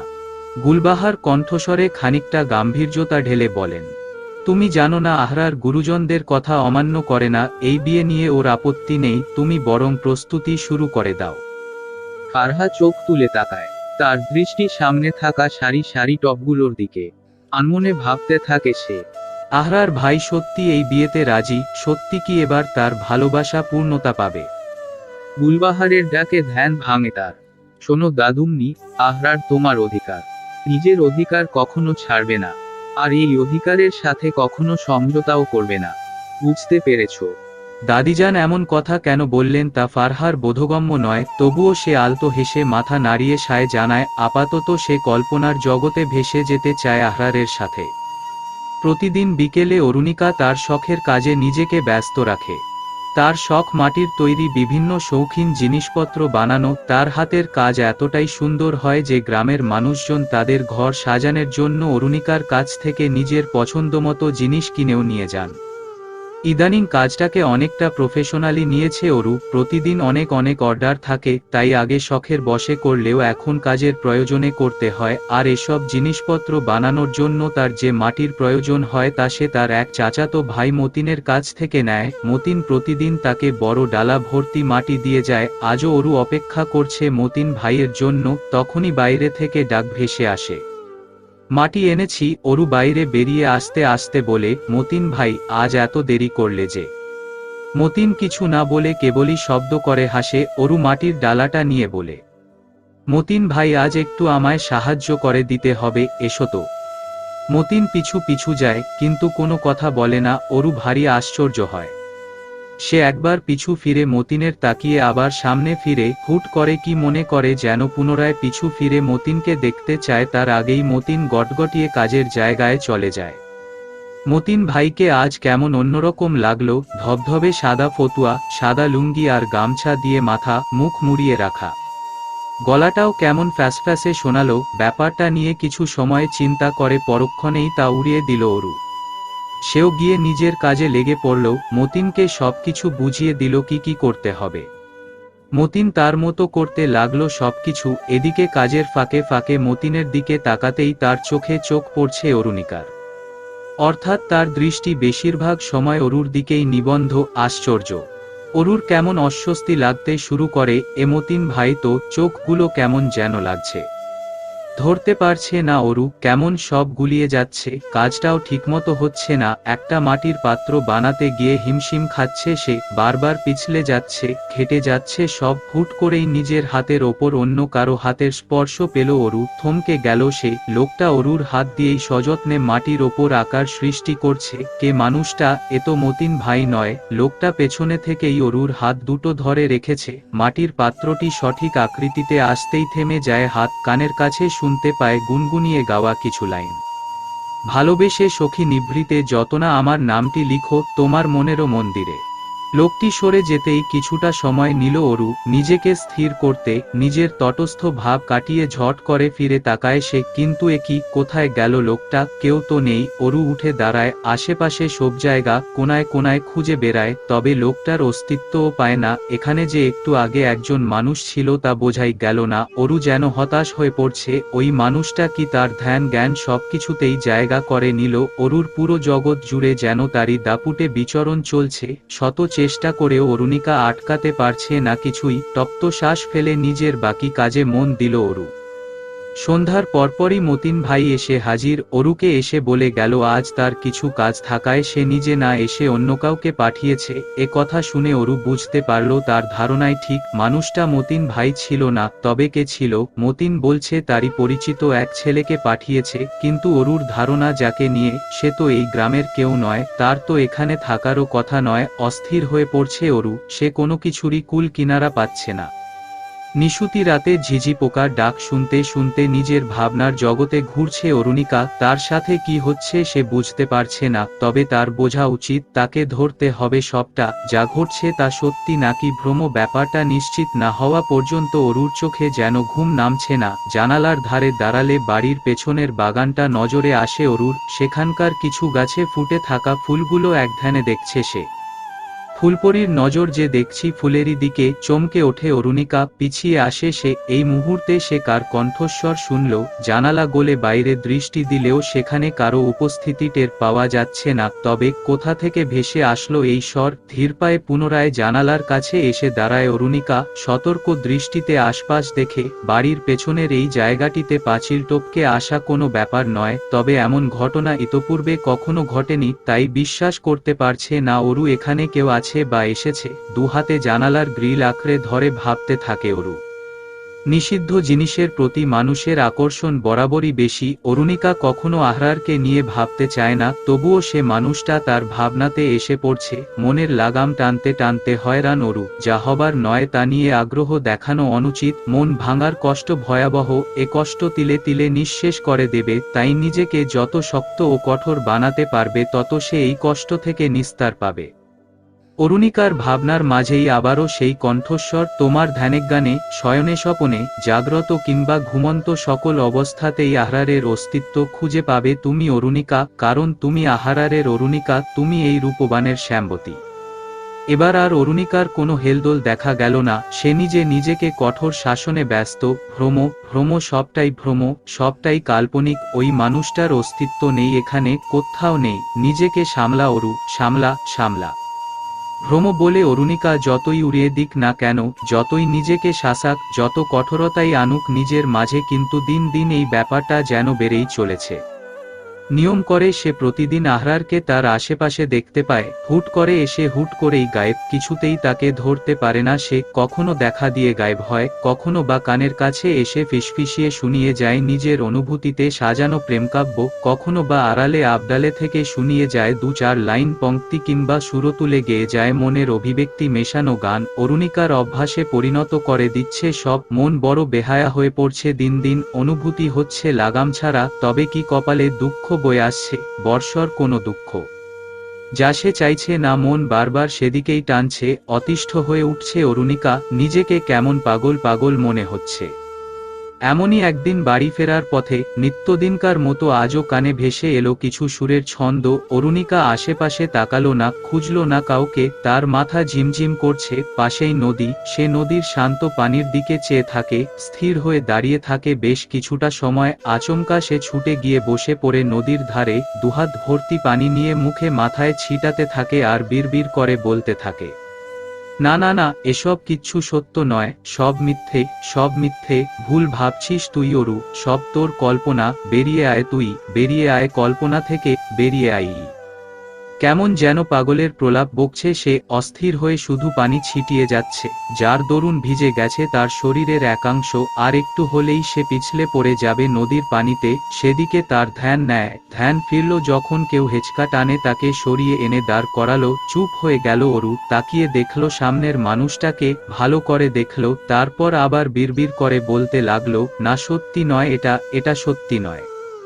অরুণিকার দু বাহু ধরে ঝাঁকিয়ে আহরার তীব্র স্বরে বলে উঠে, অরু, এটাই সত্যি, আমি তোমার সামনে। আর এতদিন যা তুমি তোমার কল্পনা ভেবেছ সেসবই ছিল সত্যি। তোমার মন পাওয়ার জন্য পাগলের মতো কিসব না করে বেরিয়েছি আমি। তুমি বুঝতে পারো না কেন পালাতে চাচ্ছ নিজের মন থেকে, নিজের অনুভূতি থেকে। আমি জানি তুমিও আমাকে নিয়ে তাই অনুভব করো যা আমি করি, হয়তো তোমার অজান্তেই হয়েছে সবটা, কিন্তু তুমি তা মানতে চাও না। এত কিসের ভয় তোমার অরু? তাকাও আমার দিকে, আমাকে একটু বিশ্বাস করো। দুহাতে অরুর মুখটা তুলে ধরে আহরার, করুণ দৃষ্টিতে তাকিয়ে আহত স্বরে বলতে থাকে, আমি তোমার বিশ্বাস ভাঙব না অরু, আর না তো কখনো সেই বিশ্বাসের অমর্যাদা হতে দেব। একবার বিশ্বাস তো করে দেখো, একবার আমার হাতটা ধরো, এই হাত আমি কখনো ছাড়ব না, কখনো না। শান্ত চোখে চেয়ে অরুণিকা সব কথা শুনল, তারপর ধীরে ধীরে নিজের হাত দুটো তুলে আহরারের হাতের ওপর রাখল, ছিটকে সরিয়ে দিল আহরারের হাত, দু কদম পিছিয়ে গিয়ে শীতল কণ্ঠে জবাব দেয়, ফিরে যান আপনি, আপনার এই আশা কখনো পূরণ হওয়ার নয়, আমি আপনাকে কখনোই গ্রহণ করব না। এই বলে অরুণিকা পিছু ফিরে দ্রুত পায়ে এগিয়ে যেতে থাকে, পেছনে থেকে আহরার চেঁচিয়ে বলতে থাকে, ফিরে যাওয়ার জন্য আমি আসিনি অরু, যতদিন না তুমি আমায় গ্রহণ করছো আমি কোথাও যাব না। তুমি আমাকে এভাবে ফিরিয়ে দিতে পারো না অরু। ততক্ষণে অরু বেশ অনেকটা দূরে চলে গিয়েছে, যদিও আহরারের বলা কথা কিছুটা তার কানে ভেসে এসেছে, তবুও সে নির্দয়ের মতো এগিয়ে চলল সামনে, একবারও পিছু ফিরে চাইল না। যদি সে চাইতো তবে দেখতে পেত তার জন্যই আহরারের ওপরে নেমে এসেছিল এক ভয়ানক বিপদ। চিৎকার করে আহরার ডাকতে থাকে, অরু অরু। আচমকা ঘাড়ের ওপর শক্ত এক লাঠির আঘাত আসতেই ছিটকে সামনে এগিয়ে গেল আহরার। কে করলো এমন হঠাৎ আক্রমণ? ঘাড়ে হাত দিয়ে পিছু ফিরে দেখতে চাইল আক্রমণকারীর মুখ, তখনই পরপর আরও কয়েকটা আঘাত এসে পড়ে তার ওপর। পায়ের ওপর লাঠির শক্ত বাড়ি এসে লাগতেই হাঁটু গেড়ে বসে পড়ে সে। এখনো দেখতে পেল না তাকে আঘাতকারীর মুখ। সেই মুখ দেখার চেষ্টায় আরও একবার ঘাড় ঘুরানোর প্রয়াস করতেই এবার আঘাতটা সজোরে এসে লাগে তার কপালে, মুখ থুবড়ে পড়ে যায় সে। চোখের ওপর ভেজা ভেজা অনুভব করতেই বুঝতে পারল রক্ত, ব্যথায় আর্তনাদ করতে গিয়েও করতে পারে না সে। চারিদিক কেমন ঝাপসা হয়ে আসছে তার, ঝাপসা চোখেই দেখতে পেল কেউ একজন তার মাথার কাছে বসল, মুখ নামিয়ে এনে দুটো বিচ্ছিরি গালি দিয়ে বলে ওঠে, কেমন লাগছে মার খেয়ে, সেই রাতের প্রতিশোধ আজ সুদে আসলে মিটিয়ে নিব। চোখ বুজে আসলেও এটুকু বুঝতে অসুবিধা হয় না, আহরারের যে লোকটা আর কেউ নয়, শাহাদাত। নিঝুম দুপুর, শান্ত পরিবেশ, খাওয়া দাওয়া সেরে সকলেই যার যার ঘরে বিশ্রাম নিচ্ছে। এই সুযোগে চোরের মতো পা টিপে টিপে নিজের ঘর থেকে বের হলো ফারহা। সতর্ক দৃষ্টিতে আশপাশ নজর বুলিয়ে নিল সে, চারদিক ফাঁকা পেয়ে ধীরে ধীরে পা এগিয়ে নিয়ে চলল। ঠিক আহরারের ঘরের সামনে এসে দাঁড়িয়ে পড়ল সে, ডোর নব ঘুরিয়ে দরজাটা খুলে ভেতরে উকি মারতে থাকে। যদিও সে জানে ভেতরে কেউই নেই, তারপরও যেন একরাশ জোরতা এসে ভর করেছে। ইতস্তত করতে করতেই ভেতরে ঢুকে পড়ল, ঘুরে ঘুরে চারিদিক দেখছে। কি সুন্দর পরিপাটি করে সাজিয়ে গুছিয়ে রাখা একটি ঘর, আহরার যে বেশ শৌখিন তা তার ঘরের সাজসজ্জা দেখলেই বোঝা যায়। বাহারি রকমের শৌখিন জিনিসপত্র দিয়ে সাজানো তার ঘরটা বেশ বড়। বিশাল বেড, তার পাশেই বেড সাইড টেবিলে রাখা ল্যাম্প, একটা ছোট ভাস আর একটা ফটো ফ্রেম। ফারহা এগিয়ে এসে ফটো ফ্রেমটি তুলে নেয়, ফ্রেমে বাঁধানো ছবিটি আহরারের। তবে পাশেই আরও একটি মানুষ দাঁড়িয়ে, যে আহরারকে কাতুকুতু দিয়ে হাসানোর চেষ্টা করছে আর আহরার নিজেকে বাঁচানোর চেষ্টায় মত্ত। দুজনের মুখেই প্রাণখোলা হাসির রেশ লেগে আছে। মানুষটির ছবির ওপরে হাত বোলায় ফারহা। তার বড় ভাই, প্রিয় ভাই আয়মান, সে যে তার ভাইয়ের বড্ড আদরের। আজ তার জীবনের এত বড় গুরুত্বপূর্ণ দিনে তার এই ভাইটি থাকবে না ভাবতেই কলিজা মোচড় দিয়ে উঠছে। চোখের কোণে জল জমতে শুরু করেছে, বড় করে নিঃশ্বাস টেনে নিজেকে সামলে নেয় ফারহা। ছবিটি জায়গা মতো রেখে দেয়। বেডের ওপর বসে পড়ে সে। বালিশগুলোতে হাত বোলাতে থাকে। ঠোঁটের কোণে ফুটে ওঠে লাজুক হাসি। এই বেডটি আর কিছুদিন পর তার হবে। শুধু এই বেডটি নয়, পুরো ঘরটি। ওই দানবাকৃতির আলমারিটা, সেখানে একটা অংশ হবে তার। ফারহা উঠে দাঁড়ায়। বেলকনির দিকে নজর যায় তার। সেখানে একটা বড় দোলনা ঝুলানো। বেশ আকর্ষণীয়। চারপাশে হরেক রকমের টবে সাজানো গাছ। মন প্রাণ জুড়িয়ে যাবে সেখানে দাঁড়ালেই। ফারহা ঘুরে দাঁড়ায়। সামনেই বিশাল এক আয়না। সেই আয়নায় নিজের প্রতিবিম্বের তাকিয়ে বিড়বিড় করে বলে, তাড়াতাড়ি ফিরে এসো আহরার ভাই, পার্মানেন্টলি আমাকে এই ঘরটায় সেটেলড হওয়ার ব্যবস্থা করে দাও, ঘরটা আমার ভীষণ পছন্দ হয়েছে। জ্ঞানহীন অবস্থা আহরারের, ক্ষতস্থানে ব্যান্ডেজ করা হয়েছে। হাতে পায়ে জায়গায় জায়গায় কালশিটে দাগ পড়েছে, তাকে রাখা হয়েছে একটি মাটির ঘরে। এই ঘরটি আগে ধানের আড়ত হিসেবে ব্যবহৃত হতো, যা দায়ানের দাদার ব্যবসা ছিল। বর্তমানে এটি পরিত্যক্ত, একটু ফাঁকা জায়গায় এই ঘরটি। আশেপাশে তেমন বাড়িঘর নেই। যে কটা আছে খানিকটা দূরে দূরেই, তাই আহরারের থাকার জন্য এই ঘরটারই ব্যবস্থা করেছিল দায়ান। এতদিন আহরার এখানেই ছিল। হঠাৎই আহরারের ফোন থেকে দায়ানের কাছে একটা কল আসে। আহরার ভেবে ফোনটা রিসিভ করতেই বুঝতে পারে একজন অচেনা লোক তাকে জানায় আহরারের অবস্থা ভালো নয়, তাকে গ্রামের হাসপাতালে নেওয়া হয়েছে। এই শুনে দায়ান আর কোনো কিছু ভাবার সময় পায় না। সে রাদিফ, ঈশান, এমনকি আয়াজকেও খবর দিয়ে নিয়ে আসে। তারা সকলেই গ্রামে এসেই প্রথমে হাসপাতালের উদ্দেশ্যে ছোটে। এমন একটা পরিবেশে আহরারকে রাখা হয়েছে যেখানে থাকলে সে আরও বেশি অসুস্থ হয়ে পড়বে, তাই প্রাথমিক কিছু চিকিৎসা দিয়ে আহরারকে নিয়ে চলে আসে এখানে। দরজার কাছে চিন্তিত মুখ নিয়ে দাঁড়িয়ে আছে দায়ান। বিছানায় আহরারের পায়ের দিকটাই বসে আছে রাদিফ। জানালার কাছে দাঁড়িয়ে আছে ঈশান, আর আয়াজ মাথার কাছে বসে বসে আহরারের মাথায় হাত বুলিয়ে দিচ্ছে। নীরবতা ভেঙে ঈশান বলে ওঠে, তোদের কাছে কি মনে হয় কে করতে পারে এই কাজ? দায়ান ফিরে তাকায়, আহরারের মুখের দিকে তাকিয়ে ভাবতে থাকে। ফট করে রাদিফ বলে ওঠে, সন্দেহের কোনো অবকাশই নেয়, আমি নিশ্চিত এটা ওই শাহাদাতের কাজ। দায়ান অবিশ্বাসের সুরে বলে, কিন্তু আহরার তো ছদ্মবেশে ছিল, ওকে তো চিনতে পারার কথা নয়। ঈশান জবাব দেয়, হয়তো সে অরুণিকাদের ওপর নজর রাখত, আর আহরারের ঘুরঘুর করা দেখে বুঝে গিয়েছিল কোনো না কোনোভাবে নিশ্চয়ই ধরে ফেলেছে। দায়ান ক্ষিপ্ত স্বরে বলে উঠে, ভাবতে পারছিস কি মারাত্মক এক বিপদে ফেসে গেছিল ও? যদি ওর কিছু হয়ে যেত আন্টিকে কি জবাব দিতাম আমরা? আর দাদিজান, উনি কি আমাদের ছেড়ে দিতেন? আয়াজ চিন্তিত স্বরে বলে, ভাইয়ার তো গানও ফিরছে না এখনো। আয়াজের কথা শেষ হতে না হতেই আহরারের জ্ঞান ফিরে আসে। সে অমন অবচেতন অবস্থায় চোখ বুজে রেখেই বিড়বিড় করতে থাকে, অরু, অরু, যেও না অরু, আমাকে ছেড়ে যেও না, আমাকে ফিরিয়ে দিও না প্লিজ, আমি পারবো না তোমায় ছেড়ে থাকতে, ফিরে এসো, ফিরে এসো। কাছাকাছি বসে থাকায় আয়াজ স্পষ্ট সব কথা শুনতে পায়। দায়ান, ঈশান, রাদীপ সকলেই আহরারের কাছাকাছি এসে তাকে ডাকাডাকি করতে থাকে। এমন সময় কিছু একটা ভেবে আয়াজ বেরিয়ে পড়ে সেখান থেকে। পরন্ত বিকেলে সময়টা কেমন বিষাদময়, ভারী মন নিয়ে বিস্তৃত আকাশপানে চেয়ে আছে অরুণিকা। যে মানুষটাকে এড়িয়ে চলার নিমিত্তে মনকে কঠোর করে রেখেছিল এতদিন, সেই মানুষকে ফিরিয়ে দেওয়ায় আজ এত কষ্ট হচ্ছে কেন জানা নেই তার। সেই যে মুখ ফিরিয়ে চলে এলো, এরপর থেকে মানুষটাকে আর একবারও দেখল না। তবে কি সে ফিরে গেল নিজ ঠিকানায়? অবশ্য ফিরবে না-ই বা কেন, আর কিসের আশাই বা থাকবে? তবে অরুর ভেতরটা এত ফাঁকা ফাঁকা লাগছে কেন? মনটা অশান্ত হয়ে আছে, অস্থিরতায় বারবার এদিক সেদিকে পায়চারি করে বেড়াচ্ছে। এতটুকু স্থিরতা আনতে পারছে না সে। কি হলো তার? কেন হলো এমনটা? তো হওয়ার কথা ছিল না। আর ভাবতে পারছে না সে। চোখ বুজে তপ্ত শ্বাস ফেলে নিজ ঘরের দিকে পা বাড়াতেই আচমকা আদ্রিকার উত্তেজিত কণ্ঠস্বর শোনা গেল।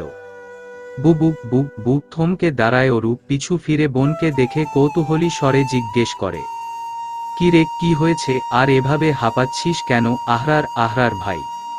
আহরারের নাম শুনে হঠাৎই মনটা যেন খুশি হয়ে গেল অরুর। তবে কি উনি এখনো যাননি? কিন্তু পরক্ষণেই এই খুশি মিলিয়ে গেল আদ্রিকার পরবর্তী কথা শুনে।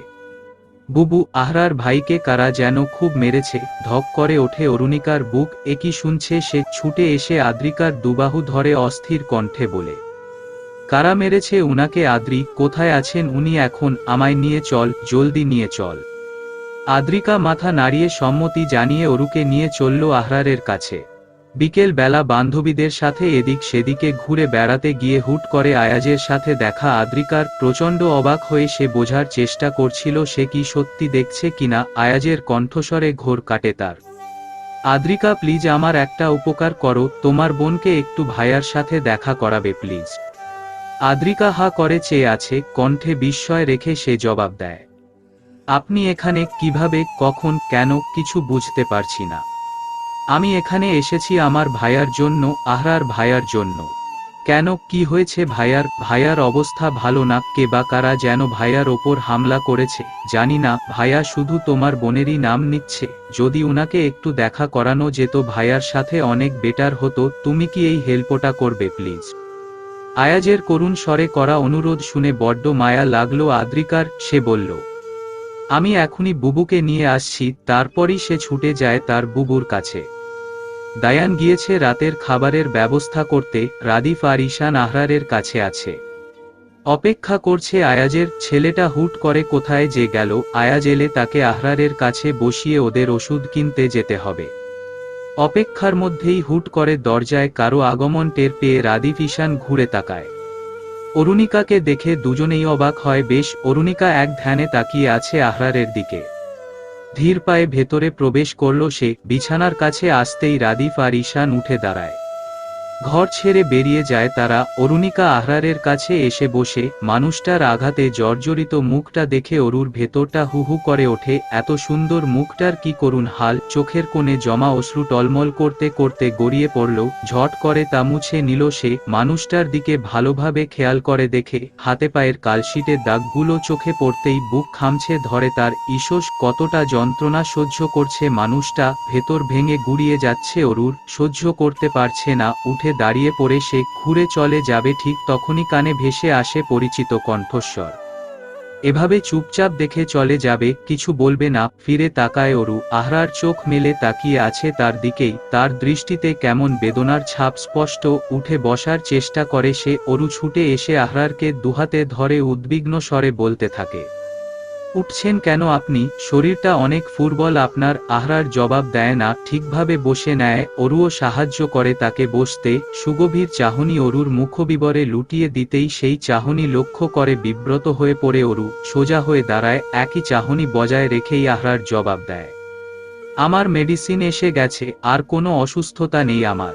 চোখ তুলে তাকায় অরুণিকা। আহরারের মুখটা বড্ড মায়াবী লাগছে। আর তার বলা কথাগুলো আজ এত মধুর লাগছে কেন? দৃষ্টি সরিয়ে নেয় অরু। আহরারের কালশিটে দাগগুলোর দিকে তাকিয়ে বলে, আমার কাছে কিছু গাছঔষধি আছে, লাগালে খুব জলদি সেরে যাবে। আজকের রাতটুকু একটু কষ্ট করে পার করে নিন, কাল সকালেই নিয়ে আসবো আমি। এই বলে আর এক মুহূর্ত অপেক্ষা করে না অরু। আহরারকে আর কিছু বলার সুযোগ না দিয়েই চলে গেল সে। অরুর যাওয়ার পানে তাকিয়ে আহরারের ঠোঁটের কোণে ফুটে ওঠে হাসি, এ যেন বিশ্বজয়ের হাসি। পেছনে গা এলিয়ে চোখ বুজে আপনা মনে বলতে থাকে, মার খেয়ে যদি তোমার এত কেয়ার পাওয়া যায় তবে এমন মার আমি হাজারবার খেতে রাজি। সকাল বেলা আহরারের ঘরে বসে দায়ান, ঈশান, রাদিফ, আয়াজ সকলেই আলোচনা করছিল আহরারের এমন অবস্থা কিভাবে হলো। আহরার সবটাই খুলে বলে, কাজটা শাহাদাত করেছে তা আমি বুঝতে পেরেছি, তবে হয়তো তার আক্রমণ আরও হিংস্রতা পেত যদি না কেউ এসে বাধা দিত। দায়ান প্রশ্ন করে, বাধা দিত মানে? কেউ কি এসেছিল তোকে বাঁচাতে? জ্ঞান হারানোর আগে আমি হালকা হালকা বুঝতে পারছিলাম, শাহাদাত যখন আবার আমাকে মারতে উদ্যত হয় ঠিক তখনই দুজন লোক এলো, সম্ভবত তাদের হাতে রিভলভার ছিল। ওরা এসে হুমকি দিতেই শাহাদাত আর তার লোকেরা পালিয়ে গেল, আর তারপর আমার আর কিছু মনে নেই। আহরারের কথা শুনে সকলেই অবাক হয়ে ভাবতে থাকে কারা এসে বাঁচালো, তাও আবার বন্দুকধারী। সাধারণ কোনো গ্রামের মানুষ তো মনে হচ্ছে না। ভাবনার ছেদ ঘটে সকলের এক মেয়েলি কণ্ঠস্বর শুনে। আসবো। অরুণিকাকে দেখে সকলেই হুড়মুড় করে উঠে দাঁড়ায়। আহরারের দিকে তাকাতেই দেখতে পায় কেমন বেকুবের মতো হা করে তাকিয়ে আছে সে অরুণিকার দিকে। দায়ান গলা খাকারি দিতেই আহরারের ঘোর কাটে, থতমত খেয়ে যায় সে। তা দেখে সকলেই মুখ টিপে হাসছে। দায়ান বলে উঠে, চল তো সবাই আমরা বাইরে যাই। রাদিফ, ঈশান, আয়াজ সকলেই একযোগে জবাব দেয়, হ্যাঁ হ্যাঁ চল। অরুণিকা বেশ লজ্জায় পড়ে গেল ওদের কথা শুনে। তারা বেরিয়ে যেতেই সে আহরারের কাছে এসে দাঁড়ায়, ঔষধির বাটিটা এগিয়ে দিয়ে ধীর কণ্ঠে বলে ওঠে, নিন, ওষুধটা লাগিয়ে নিন। আহরার চোখে মুখে মন খারাপ ফুটিয়ে তোলার অভিনয় করে বলে ওঠে, একজন অসুস্থ মানুষকে নিজে নিজেই তার সেবা করতে বলছো? আহারে, কোনো মায়াদয়া নেই কারো। অরুণিকা আহরারের মুখের দিকে তাকায়, তার অভিনয়টুকু অরুর বুঝতে অসুবিধা হয় না একটুও। মৃদু হেসে সে বসে পড়ল, বাটি থেকে কিছুটা ওষুধ তুলে নিয়ে ইশারায় আহরারের হাতটা এগিয়ে দিতে বলল। আহরার হাত এগিয়ে দিতেই অরু পরম যত্নে আঘাতের জায়গাগুলোতে ওষুধ লাগিয়ে দেয়। নীরবে সম্পূর্ণ কাজটুকু শেষ করে বিদায় নিতে চায়। আহরার দ্রুত বলে উঠে, এত তাড়াতাড়ি চলে যাবে? আর একটু থাকো না। অরুণিকা হালকা হেসে জবাব দেয়, আবার আসবো। এই বলে চলে যায় অরু। এদিকে অরুণিকার প্রস্থান নিশ্চিত করে লুকিয়ে তাদের ওপর নজর রাখা ব্যক্তিটি ফোন লাগায় তার বসকে। রিসিভ হতেই সরাসরি ভেসে আসে, তারপর খবর কি? মেয়েটা যাতায়াত শুরু করেছে সম্ভবত। সেবা করছে নাকি নিজের প্রেমিক পুরুষের? এ কথা শুনে মানুষটি খাক খাক করে হাসতে থাকে। ধমকে ওঠে আগন্তুক, এমন বিচ্ছিরিভাবে হাসবে না আসিফ। কানে লাগে। বসের ধমক খেয়ে চুপসে যায় আসিফ নামক লোকটা। কিছু বলার পূর্বেই অপর দিক থেকে আদেশ আসে, প্রতি মুহূর্তের আপডেট যেন অ্যাকুরেটলি পাই। ওকে ওকে বসো। লাইন কেটে যায়। ফোনে কথা বলা সমাপ্ত করে জানালার সামনে এসে দাঁড়ায় আগন্তুকটি। বাইরে দৃষ্টিপাত করে গভীরভাবে কোনো কিছু চিন্তা করতে থাকে সে। পর মুহূর্তেই শব্দ করে তাচ্ছিল্যের হাসি হাসল। আপন মনেই বলতে লাগলো, তুই আমার শত্রু, তাই তোকে আঘাত করার অধিকারও কেবল আমার। তোকে বাঁচিয়েছি তার মানে এই নয় যে তোকে ভালোবাসি। আমি তোকে সবচেয়ে বেশি ঘেন্না করি আহরার, সবচেয়ে বেশি। অরুণিকা যেন আদর্শ প্রেমিকার মতোই আহরারের খেয়াল রাখতে শুরু করেছে। প্রতিদিন এসে আহরারের ক্ষতস্থানে ওষুধ লাগানো, তার সুস্থ হওয়ার জন্য ভালোমন্দ রান্না করে নিয়ে এসে খাওয়ানো, সঠিক সময়ের ওষুধ দেওয়া, এমনকি ড্রেসিংটা পর্যন্ত সে নিজের হাতে করেছে। কেন করছে তা সে জানে না, শুধু জানে এসব করে সে এক ধরনের মানসিক তৃপ্তি লাভ করছে। অরুর সেবা পেয়ে আহরার এখন মোটামুটি সুস্থ। আহরারের ক্ষতস্থানগুলো মন দিয়ে দেখে অরু অভিজ্ঞের ন্যায় বলে ওঠে, ঘুম সেরে গেছে প্রায়। আশা করি আর কোনো সমস্যা হবে না। আমি তাহলে আজ আসি।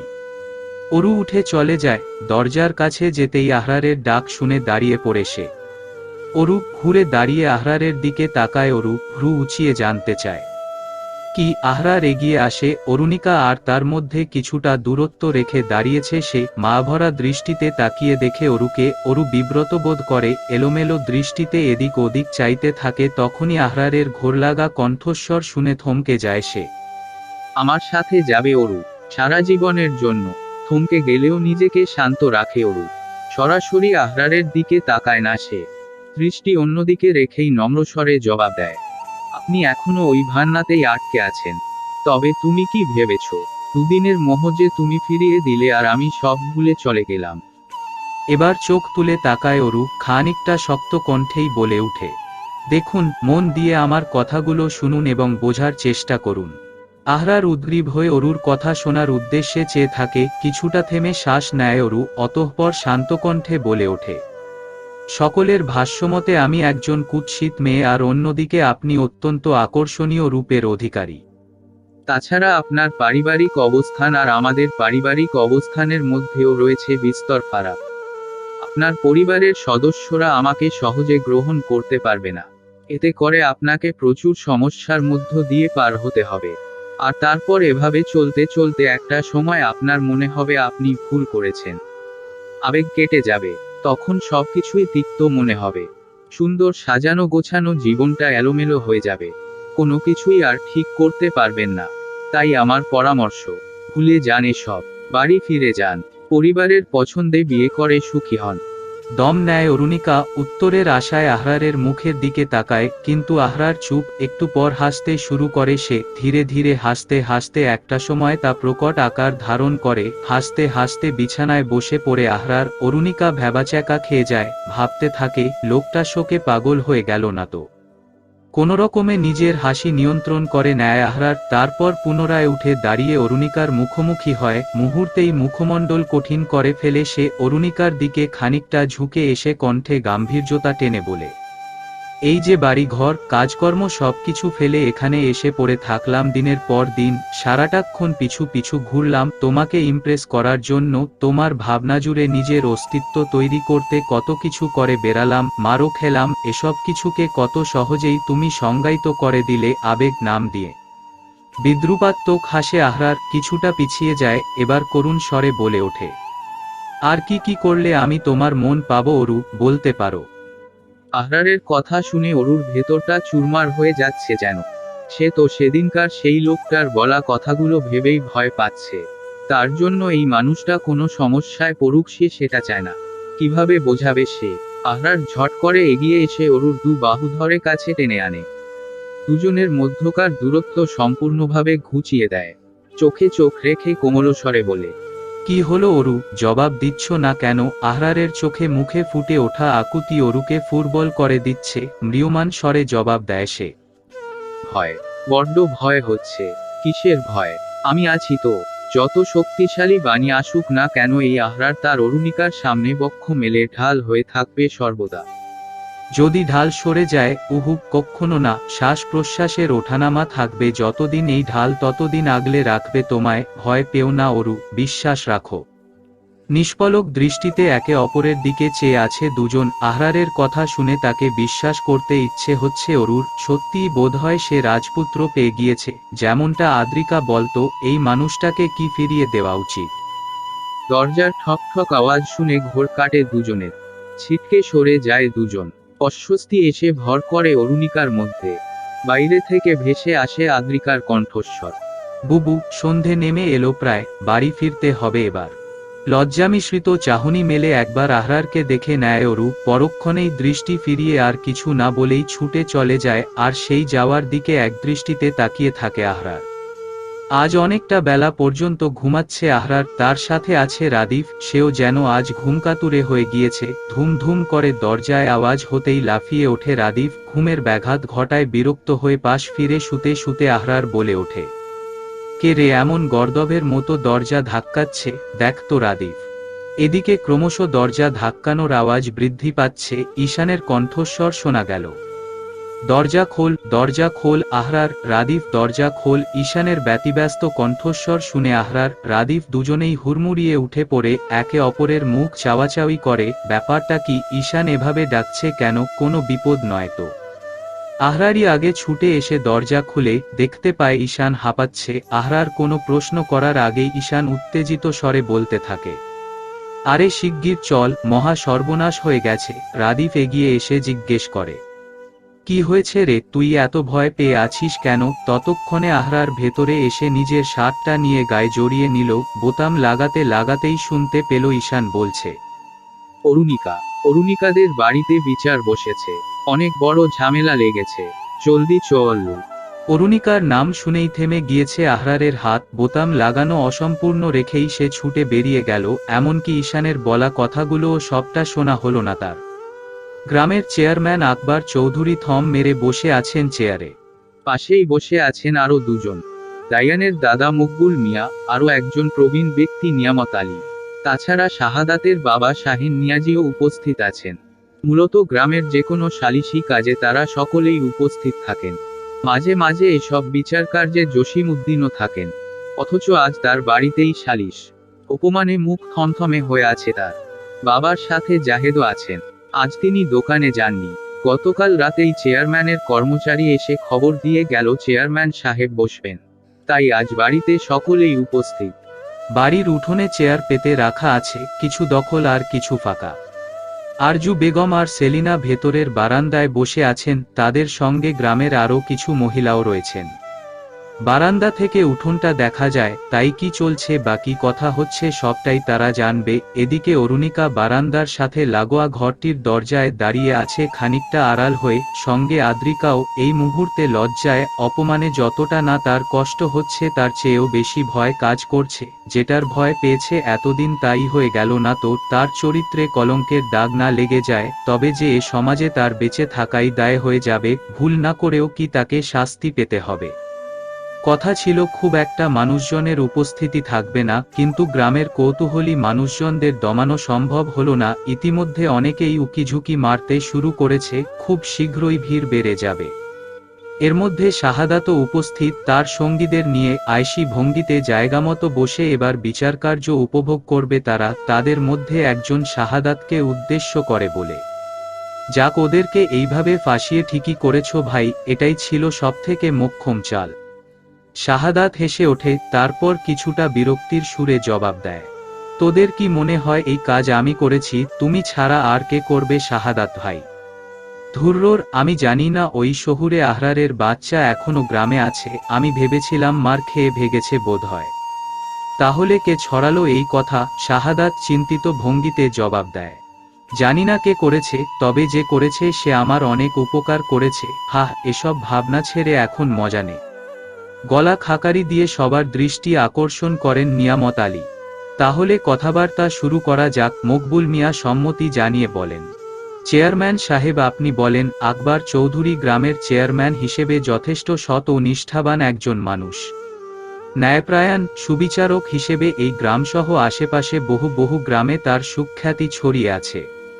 তিনি অরুণিকাকে ভালোভাবেই চেনেন এবং যথেষ্ট ভালো মেয়ে বলেই জানেন। সেই মেয়েকে নিয়ে তার কাছে অভিযোগ এসেছে। গ্রামের কিছু গণ্যমান্য ব্যক্তি তার কাছে এসেছিলেন এবং জানিয়েছেন ইদানিং অরুণিকাকে মকবুল মিয়াদের পুরাতন আড়ত ঘরে যাওয়া আসা করতে দেখা গিয়েছে। খোঁজ নিয়ে জানা যায় বেশ কিছুদিন ধরে সেখানে এক শহুরে ছেলের বাস। সেই ছেলে আর কেউ নয়, মকবুল মিয়ার নাতির বন্ধু। এমন এক জোয়ান ছেলের ঘরে কুমারী মেয়ের এরূপ যাতায়াত দৃষ্টিকটু তো বটেই, এর একটা বিহিত করা প্রয়োজন। তাদের কথা শুনে আকবর চৌধুরী বেশ ভাবনা চিন্তা করে অরুণিকাদের বাড়িতে আলোচনায় বসার সিদ্ধান্ত নেন। তিনি মোটেও এখানে বিচার করতে আসেননি, অথচ গ্রামের মানুষদের মুখে মুখে রটেছে এখানে আজ বিচার চলবে। ধীরভাবে শ্বাস ফেলে আকবর চৌধুরী গলা পরিষ্কার করে নেন। জসিমউদ্দিনের উদ্দেশ্যে গুরুগম্ভীর স্বরে বলে উঠেন, আজ এখানে এভাবে বসার কারণ তো আপনি ভালোভাবেই জানেন চাচা। গ্রামে যেটা ছড়িয়েছে খুব একটা ভালোভাবে তা ছড়ায়নি। এখন যদি আপনি অনুমতি দেন তো আমি আপনার নাতনির সাথে কথা বলতে চাই। যা বলার আমার সাথে বলুন। অরুণিকাকে এর মধ্যে টানার কোনো প্রয়োজন নেই, ও সম্পূর্ণ নির্দোষ। শক্ত কঠিন পুরুষালী আওয়াজ শুনে উৎস অনুসরণ করে তাকায় সবাই। আচমকা থেমে গেল সকল কোলাহল, নেমে এলো পিনপতন নীরবতা। অপলকভাবে সকলেই চেয়ে আছে সেই মানুষটির দিকে যাকে ইতপূর্বে কেউ কখনো দেখেনি বা দেখার সুযোগ পায়নি। এমন সুশ্রী মুখাবয়বের অধিকারী, যার মাথার চুল থেকে পায়ের নখ অবধি যেন সবকিছুই সৃষ্টিকর্তার অতি যত্নে গড়া। নিখুঁত গড়নে পৃথিবীর সমস্ত সৌন্দর্য বোধহয় তাকেই ঢেলে দেওয়া হয়েছে। ঘোর কাটল সকলের। দায়ানের গলার আওয়াজে আহরার বলে ডাক ছেড়ে সে এগিয়ে এলো, উদ্বিগ্ন স্বরে বলতে লাগলো, আহরার, তুই এসে গেছিস, তোর জন্যই অপেক্ষায় ছিলাম। দোস্ত, কি থেকে কি হয়ে গেল কিচ্ছু বুঝতে পারছি না। কিভাবে সবটা ম্যানেজ করবি এখন? দায়ানের কাঁধে হাত রেখে আহরার ভরসা দেয়, আমার ওপর ছেড়ে দে সবটা, চাপ নিস না, আই উইল ম্যানেজ। কথাটুকু শেষ করে সামনে তাকালো সে, আশেপাশে সবার দিকে একবার দৃষ্টি বুলিয়ে নিল, বাদ গেল না দূরে ঘরের দরজার কোণে গুটিসুটি মেরে দাঁড়িয়ে থাকা ভীতসন্ত্রস্ত অরুণিকাও। দৃষ্টি ফিরিয়ে এবার দৃঢ়তার সাথে সামনে এগিয়ে গেল আহরার। আকবর সাহেবের কাছাকাছি এসে সরাসরি তাকে উদ্দেশ্য করে নম্র তবে দৃঢ় কণ্ঠে বলে ওঠে, আপনি সম্মানীয় ব্যক্তিত্ব, সেই সাথে জ্ঞানী ও বিচক্ষণও বটে। আপনার কাছে আমার বিনীত অনুরোধ, জনসম্মুখে একটা মেয়েকে দাঁড় করিয়ে তার নামে রোটা মিথ্যে নোংরা রটনা নিয়ে তাকে প্রশ্ন করবেন না। এতদিন ধরে একটু একটু করে তার অর্জিত সম্মান এভাবে এক লহমায় মিশে যেতে দিবেন না। আপনার যা জিজ্ঞাসাবাদ তা আমায় করুন, আমি নিশ্চিত করছি সবকিছুর সঠিক উত্তরটাই পাবেন। আকবর সাহেব প্রখর দৃষ্টিতে দেখছেন আহরারকে। ছেলেটার কথার ধার অনেক তীব্র, যতটা সুন্দর গুছিয়ে মার্জিতভাবে কথাগুলো সে বলল তাকে উপেক্ষা করার ক্ষমতা আকবর সাহেবের নেই। মনে মনে ভাবনাগুলো ভেবে নিলেন, তারপর বেসাময়িক সুরেই জবাব দিলেন, ঠিক আছে, তুমি আগে বসো। ফাঁকা এক চেয়ার টেনে এনে ঠিক আকবর সাহেবের মুখোমুখি রেখে তাতে বসে পড়ল সে। সকলেই কিছুটা অবাক হলো। একেবারে চেয়ারম্যান সাহেবের সামনে বসে পড়ার সাহস দেখানোর জন্য আহরার হালকা হেসে বলে, কথাবার্তা সামনাসামনি হওয়া উচিত, আগে পিছে নয়। ঠিক বলছি। আকবর সাহেবও সমান্তালে হেসে জবাব দেন, হুম, নিশ্চয়। সকলের মধ্যে আহরারকে নিয়ে এমনিতেই চাপা গুঞ্জন শুরু হয়েছে, বিশেষ করে তার রূপ নিয়ে। অনেকেই বলতে শুরু করেছেন, এমন চাঁদের মতন ছেলেটার সঙ্গে অমুক শ্যামলা মেয়ে অরুণিকার সংযোগ হলো কেমনে, কিভাবে সম্ভব। আকবর সাহেবের গমগমে আওয়াজে থেমে যায় সবাই চুপ করুন। আহরারের দিকে তাকিয়ে বলেন, বলো এবার, কি বলার আছে তোমার। এই যে গ্রামের মানুষের অভিযোগ তোমার সাথে অরুণিকার অবাধ মেলামেশা, যেটা এই গ্রামের পরিবেশ খারাপ করছে বলে অভিযোগ উঠেছে, এই ব্যাপারে তুমি কি বলবে। আহরার আরে একবার অরুণিকার দিকে তাকায়, স্পষ্ট বুঝতে পারল অরুণিকা কাঁদছে, কিন্তু কেন। অসম্মানের ভয়ে, আহরার থাকতেও ভয়। মৃদু হাসল আহরার, পরক্ষণেই নিজের মুখাবয়ব পরিবর্তন করে নেয়। নিজের দৃঢ়তা বজায় রেখেই আকবর সাহেবের উদ্দেশ্যে জবাব দিতে প্রস্তুত হয়। আর তার প্রশ্নের জবাব হিসেবে শুরুতেই সে একটি বিস্ফোরক বাক্য উচ্চারণ করে, যা মুহূর্তেই সেখানে শোরগোল বাড়িয়ে দিয়েছে। আহরার সরাসরি বলে বসল, আমি অরুণিকাকে পছন্দ করি এবং বিয়ে করতে চাই। গ্রামের মানুষজনদের যেন বিশ্বাস করতে কষ্ট হচ্ছে যে এমন একটা ছেলে অরুণিকার মতো মেয়েকে পছন্দ করতে পারে, এমনকি তার জন্য বিয়েরও প্রস্তাব দিতে পারে। জসিমউদ্দিন, জাহেদ, সেলিনা বাকশূন্য হয়ে অবাক দৃষ্টিতে চেয়ে থাকে আহরারের দিকে। আরজু বেগম ভীষণভাবে চমকে গিয়েছেন। তিনি একবার পিছু ফিরে অরুণিকার দিকে তাকান। অরুণিকা মাথা নিচু করে কেঁদেই যাচ্ছে। আরজু বেগম পুনরায় সামনে ফিরে আহরারকে আরও একবার ভালো করে দেখলেন। এই ছেলেকে তিনি আগেও দেখেছেন, তবে মুখটুকু দেখা হয়নি। দায়ানের চাচিদের কাছে ছেলেটার অনেক প্রশংসাও শুনেছেন তিনি, তবে যখন জানলেন এই ছেলের জন্যই গ্রামে তার মেয়ের বদনাম রটেছে, তখন তার ভীষণ রাগ হয়েছে। কিন্তু ছেলেটার এমন অকপটে নিজের পছন্দের কথা স্বীকার করা এবং সরাসরি বিয়ের প্রস্তাব দেওয়ার সাহস দেখে তিনি চরম বিস্মিত হয়েছেন। আকবর সাহেব কিছু বলার পূর্বেই আহরার বলে ওঠে, যেদিন প্রথম এই গ্রামে প্রবেশ করলাম সেদিন অদ্ভুতভাবে প্রথমেই অরুণিকাকে চোখে পড়েছিল। নিজের অজান্তেই একটা ভালো লাগা সৃষ্টি হয়ে গিয়েছিল। তারপর ওকে কাছ থেকে যত দেখতে লাগলাম তত সেই ভালো লাগা গাঢ় হতে লাগলো। একটা সময় অনুভব করলাম আমি হয়তো মেয়েটাকে মন থেকেই পছন্দ করে ফেলেছি। তাকে নিজের জীবনসঙ্গিনী হিসেবে পাওয়ার একটা তীব্র আকুলতার সৃষ্টি হলো। আমি নিজের মনের কথা তাকে জানালাম, তবে মেয়েটা ভীষণ শক্ত মনের অধিকারী। সে আমাকে ফিরিয়ে দিল। যতবার সে আমাকে ফিরিয়ে দেয় আমি তত তার পিছু নিতে থাকি, কিন্তু কিছুতেই তার মন পাই না। তবে আমিও পণ করেছি তার সম্মতি অর্জন ব্যতীত আমি পিছু হটছি না। আপনাদের কাছে মনে হয়েছে এখানে ভুল কিছু হচ্ছে, অথচ সবকিছুই ছিল ভদ্র ও সভ্যভাবে। যা কিছু করেছি সব তো আমিই করেছি এখানে। তবে অরুণিকার দোষটা কোথায়? আমাদের সমাজ ব্যবস্থা সবকিছুতে নারীদের দোষী বানাতে অভ্যস্ত। তারা বিচার বিবেচনা যুক্তিতর্ক ভুলে কেবল নারীকে দোষী সাব্যস্ত করার চেষ্টায় মত্ত থাকবে। একবারও কেউ গোড়াটা যাচাই করে দেখার চেষ্টা করবেন না যে আসলেই মেয়েটা দোষী কিনা। যেই মেয়েটাকে আপনারা সবাই এত বছর ধরে দেখেছেন, যাকে ভালো মেয়ে হিসেবে আখ্যায়িত করেন, যার প্রশংসা করেন, অথচ মিথ্যে বানোয়াট তথ্যের ওপর ভিত্তি করে মুহূর্তেই তাকে কিভাবে খারাপ মানুষ বানিয়ে দিলেন। দম নেয় আহরার, কিছুটা সময় নিশ্চুপ থাকে, নীরব থাকে বাকিরাও, কেউ কোনো কথা বলে না, সবাই যেন গভীরভাবে উপলব্ধি করার চেষ্টা করছে আহরারের বলা কথাগুলো। সবথেকে বেশি অবাক করেছে সবাইকে যে এই ছেলেটা অরুণিকার মন পাওয়ার জন্য তার পিছু পিছু ঘুরেছে, একের পর এক অবিশ্বাস্য সব ধামাকা পাচ্ছে আজ সকলে। আর চোখে একবার অরুণিকার দিকে চেয়ে পুনরায় ধীরকণ্ঠে বলে ওঠে আহরার। অরুণিকা শুদ্ধ, পবিত্র, শিশির ভেজা পুষ্পের ন্যায় শুভ্র, স্বচ্ছ, সে যাকে দেখলেই গভীর এক শ্রদ্ধাবোধ কাজ করবে, সম্মানে নয়ে আসবে মস্তক। এমন মানুষকে অতি মূল্যবান রত্নের মতো যত্নে রেখে দিতে হয়, তাকে নিয়ে এভাবে বিচার বসানো যায় না। কথা সম্পন্ন করে আহরার আকবর সাহেবের দিকে দৃষ্টি ফেরায়। আকবর সাহেব মনোযোগী শ্রোতার ন্যায় সবটা শুনছিলেন। এই ছেলেটার প্রতি অদ্ভুত এক শ্রদ্ধা কাজ করছে তার। কোনো পুরুষ কোনো নারীকে এতটা সম্মান করতে পারে তা এই ছেলেকে না দেখলে বোধহয় তার জানা হতো না। ভেতরে চেপে রাখা তপ্ত শ্বাসটুকু সন্তর্পণে ছেড়ে দেন, তারপর আহরারের উদ্দেশ্যে বলেন, এতটা সম্মান যখন দিতে পেরেছ তখন পুরোপুরি ভাবেই দাও, বিয়ে করে নাও অরুণিকাকে। আজ এক্ষুনি পুরো গ্রামকে সাক্ষী রেখে প্রমাণ করে দাও এই মেয়েটা তোমার কাছে কতটা সম্মানীয়, তার মান মর্যাদা তোমার কাছে কতটা গুরুত্বপূর্ণ। বলো, পারবে? এই সৎসাহস কি তোমার হবে?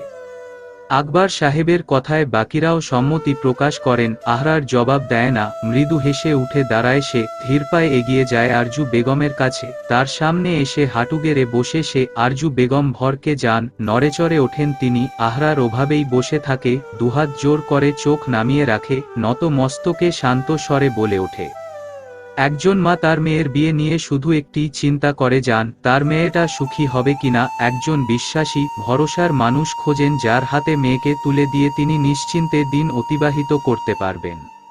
চোখ তুলে তাকায় আহরার, দেখতে পায় আরজু বেগম মুগ্ধ দৃষ্টিতে তাকে দেখছেন ও তার কথা শুনছেন। আহরার পুনরায় বলে ওঠে, আমি আপনার সেই বিশ্বাসী ও ভরসার মানুষ হয়ে উঠতে চাই যার হাতে নিজের মেয়েকে আপনি বিনা দ্বিধায় তুলে দিতে পারবেন। আজ এই পুরো গ্রামের সামনে কথা দিচ্ছি, যতটা আপনি আগলে রেখেছেন এতদিন ততটা না পারলেও ততখানি চেষ্টা করে যাব আজীবন। অরুণিকা আমার বহু কষ্টে অর্জিত অতি মূল্যবান সম্পদ, যাকে আমি নিজের সবটা দিয়ে আগলে রাখতে চাই। আমাকে কি এই সুযোগটা দিবেন? অরুণিকাকে আমার হাতে তুলে দিবেন প্লিজ, আপনার অনুমতি সবচেয়ে বেশি গুরুত্বপূর্ণ। আরজু বেগমের মনটা শীতলতায় ভরে গেল, যেন এমন একটা ছেলে তিনি বরাবরই নিজের মেয়ের জন্য চেয়েছেন, কিন্তু তারপরও কেন যেন সিদ্ধান্তহীনতায় ভুগছেন তিনি। কিছু বলতে যাবেন তার আগেই কারো গুরুগম্ভীর কণ্ঠস্বর শুনে থেমে গেলেন তিনি। কেউ একজন শক্ত কণ্ঠে আহরার বলে ডেকে উঠেছেন। ডাক শুনে আহরার পিছু ফিরে, নিজের বাবাকে দেখে লাফিয়ে উঠে দাঁড়ায় সে। কিছু বলতে উদ্যত হতেই আকবর সাহেব বলে ওঠেন, আরে আপনি? আফতাব সাহেব আপনি? আমার গ্রামে, কি সৌভাগ্য আমার। আফতাব সাহেবও ভদ্রতাসূচক হেসে হাত মিলানোর উদ্দেশ্য হাত বাড়িয়ে বলতে থাকেন, আমারও ভালো লাগছে আকবর সাহেব আপনাকে দেখতে পেয়ে। ব্যবসায়িক খাতিরে শহরে যাতায়াত থাকে আকবর সাহেবের, বেশ কয়েকবার আফতাব খানের সাথে সাক্ষাৎ হয়েছে তার, সেই সূত্রেই তারা ভালোই পরিচিত। তবে আকবর সাহেব বুঝতে পারছেন না আফতাব খান হঠাৎ এখানে কেন। তবে তিনি সকলের উদ্দেশ্যে পরিচয় করিয়ে দেন আফতাব খানকে। প্রিয় গ্রামবাসী, উনি আমার পরিচিত বন্ধু, বিশিষ্ট শিল্পপতি, শহর জুড়ে তার অনেক খ্যাতি। আরে আকবর সাহেব, এটা বেশি বলছেন, এমন কিছুই নই, আমি আপনাদের মতোই সাধারণ। গ্রামের মানুষজন বুঝতে পারল এই লোকটি বেশ উচ্চ পর্যায়ের মানুষ, তারা সকলেই বেশ আগ্রহ নিয়ে দেখছে আফতাব খানকে। ওদিকে আহরার ইশারায় দায়ানের কাছে জানতে চাইল তার বাবা এখানে কিভাবে। দায়ানও ইশারায় জানায় সেই খবর দিয়ে আনিয়েছে। আহরার এগিয়ে গেল আফতাব সাহেবের দিকে। বাবা! সকলে যেন আরেক দফা অবাক হলো। আহরার এই বিশিষ্ট ব্যক্তিটির পুত্র, ব্যাপারটা সবাইকে বিস্ময়ের চূড়ায় পৌঁছিয়ে দিল।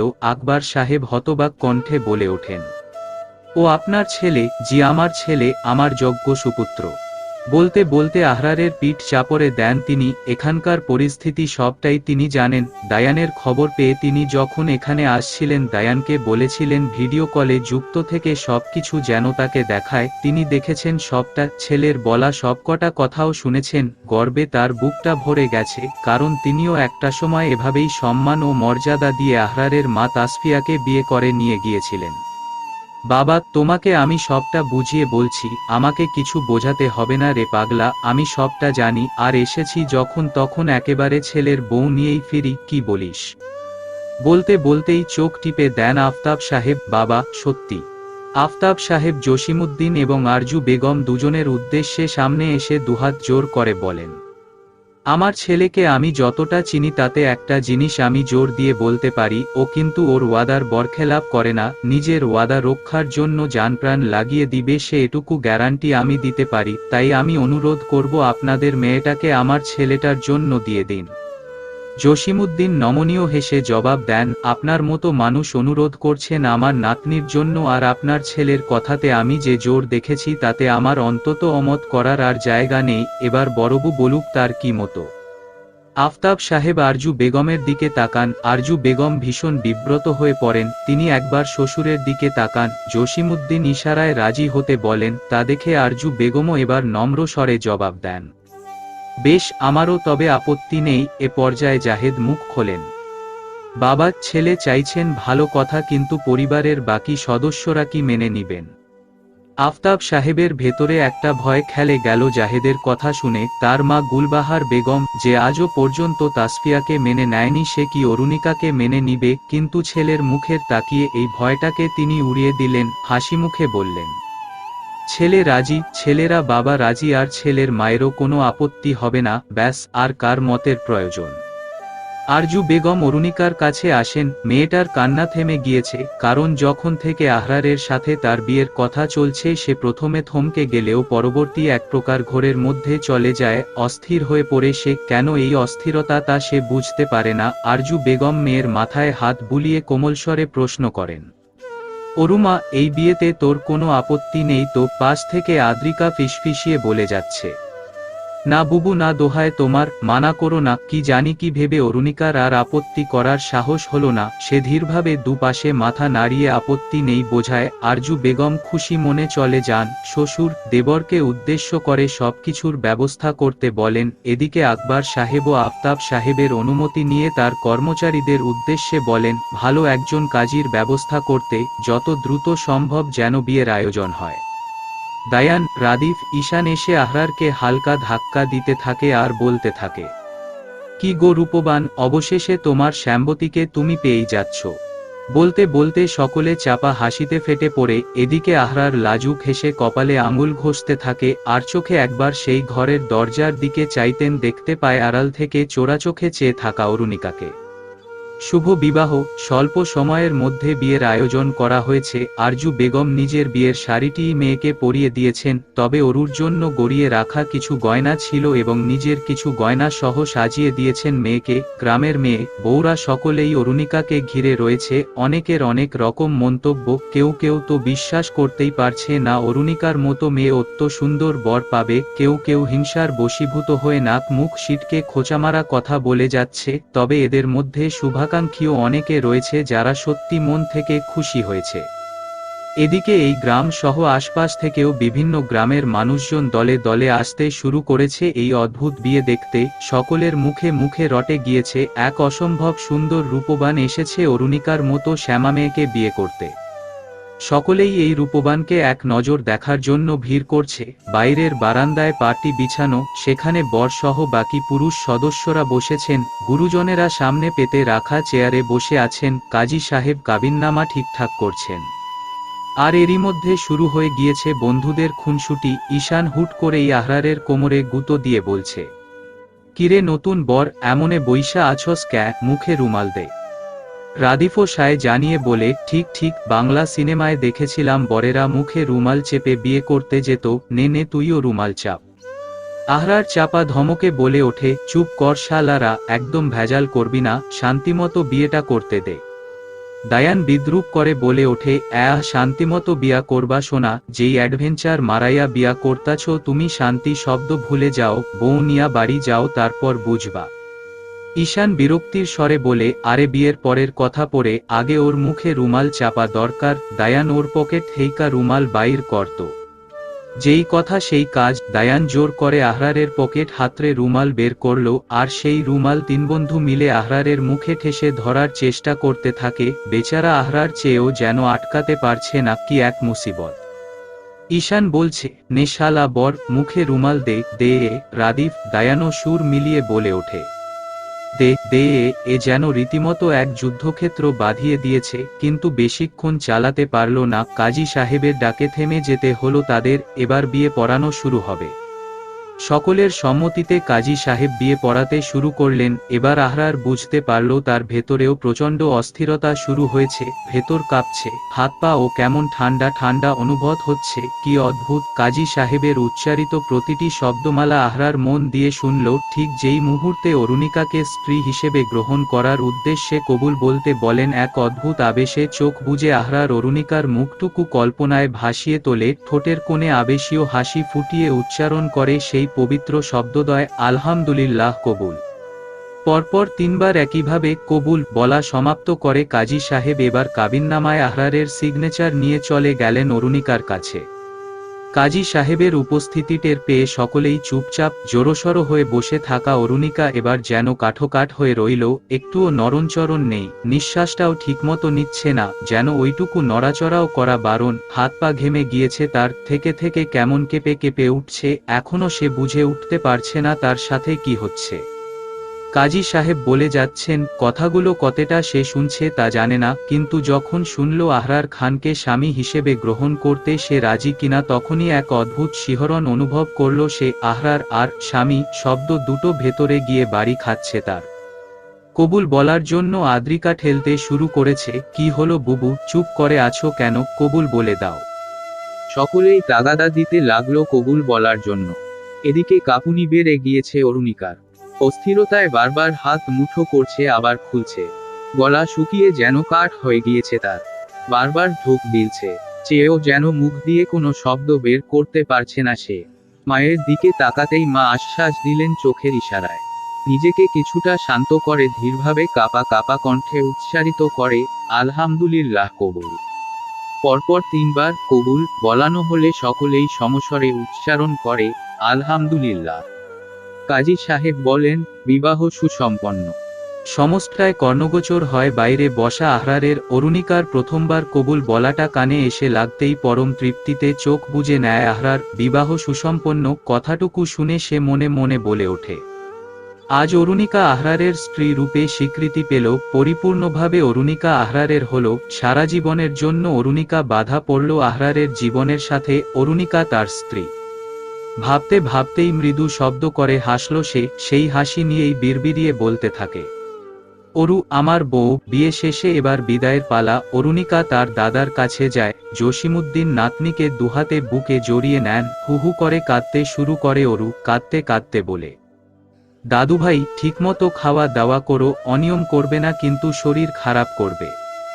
জসিমুদ্দিন নাতনির মাথায় হাত বোলাতে বোলাতে জবাব দেন, তুমিও নিজের যত্ন নিও দাদুমণি, ভালো থেকো, খুব সুখী হও।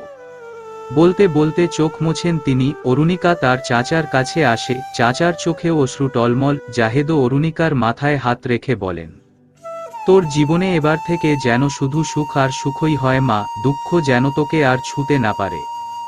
সবাইকে দেখে রেখো চাচা। সেলিনার কাছে এসে দাঁড়াতেই সেলিনা বুকে টেনে নেন অরুণিকাকে, ধরা গলায় বলেন, মা রে, হয়তো অনেক উল্টোপাল্টা কথা অনেক সময় বলে ফেলেছি তোকে, সেসব মনে রাখিস না। আমি মন থেকে চাই তুই ভীষণ সুখী হ। চাচির কাছ থেকে বিদায় নিয়ে এবার মায়ের কাছে যায় অরু। আরজু বেগম নিজেকে শক্ত রাখার চেষ্টায় আছেন। তিনি ইশারায় আহরারকে ডাকলেন। আহরার এগিয়ে আসতেই অরুণিকার হাত তার হাতে তুলে দিয়ে বলেন, আমার এই মেয়েটা সবচেয়ে লক্ষ্মী, অথচ ওকে অনেক কষ্ট পেতে হয়েছে, অনেক অপমানিত হয়েছে জীবনে। জন্মের পর থেকেই নানাজনের কাছে নানা কথা শুনতে হয়েছে, শুধুমাত্র ওর গায়ের রংটার জন্যই। এই যে তোমার হাতে তুলে দিলাম, সব দায়িত্ব এবার তোমার। আর যেন ওকে সেই সব কষ্টের দিনগুলো ফিরে পেতে না হয়। তুমি দেখো বাবা, আহরার কোনো জবাব দিতে পারল না, তার আগেই অরু হাউমাউ করে কাঁদতে শুরু করল।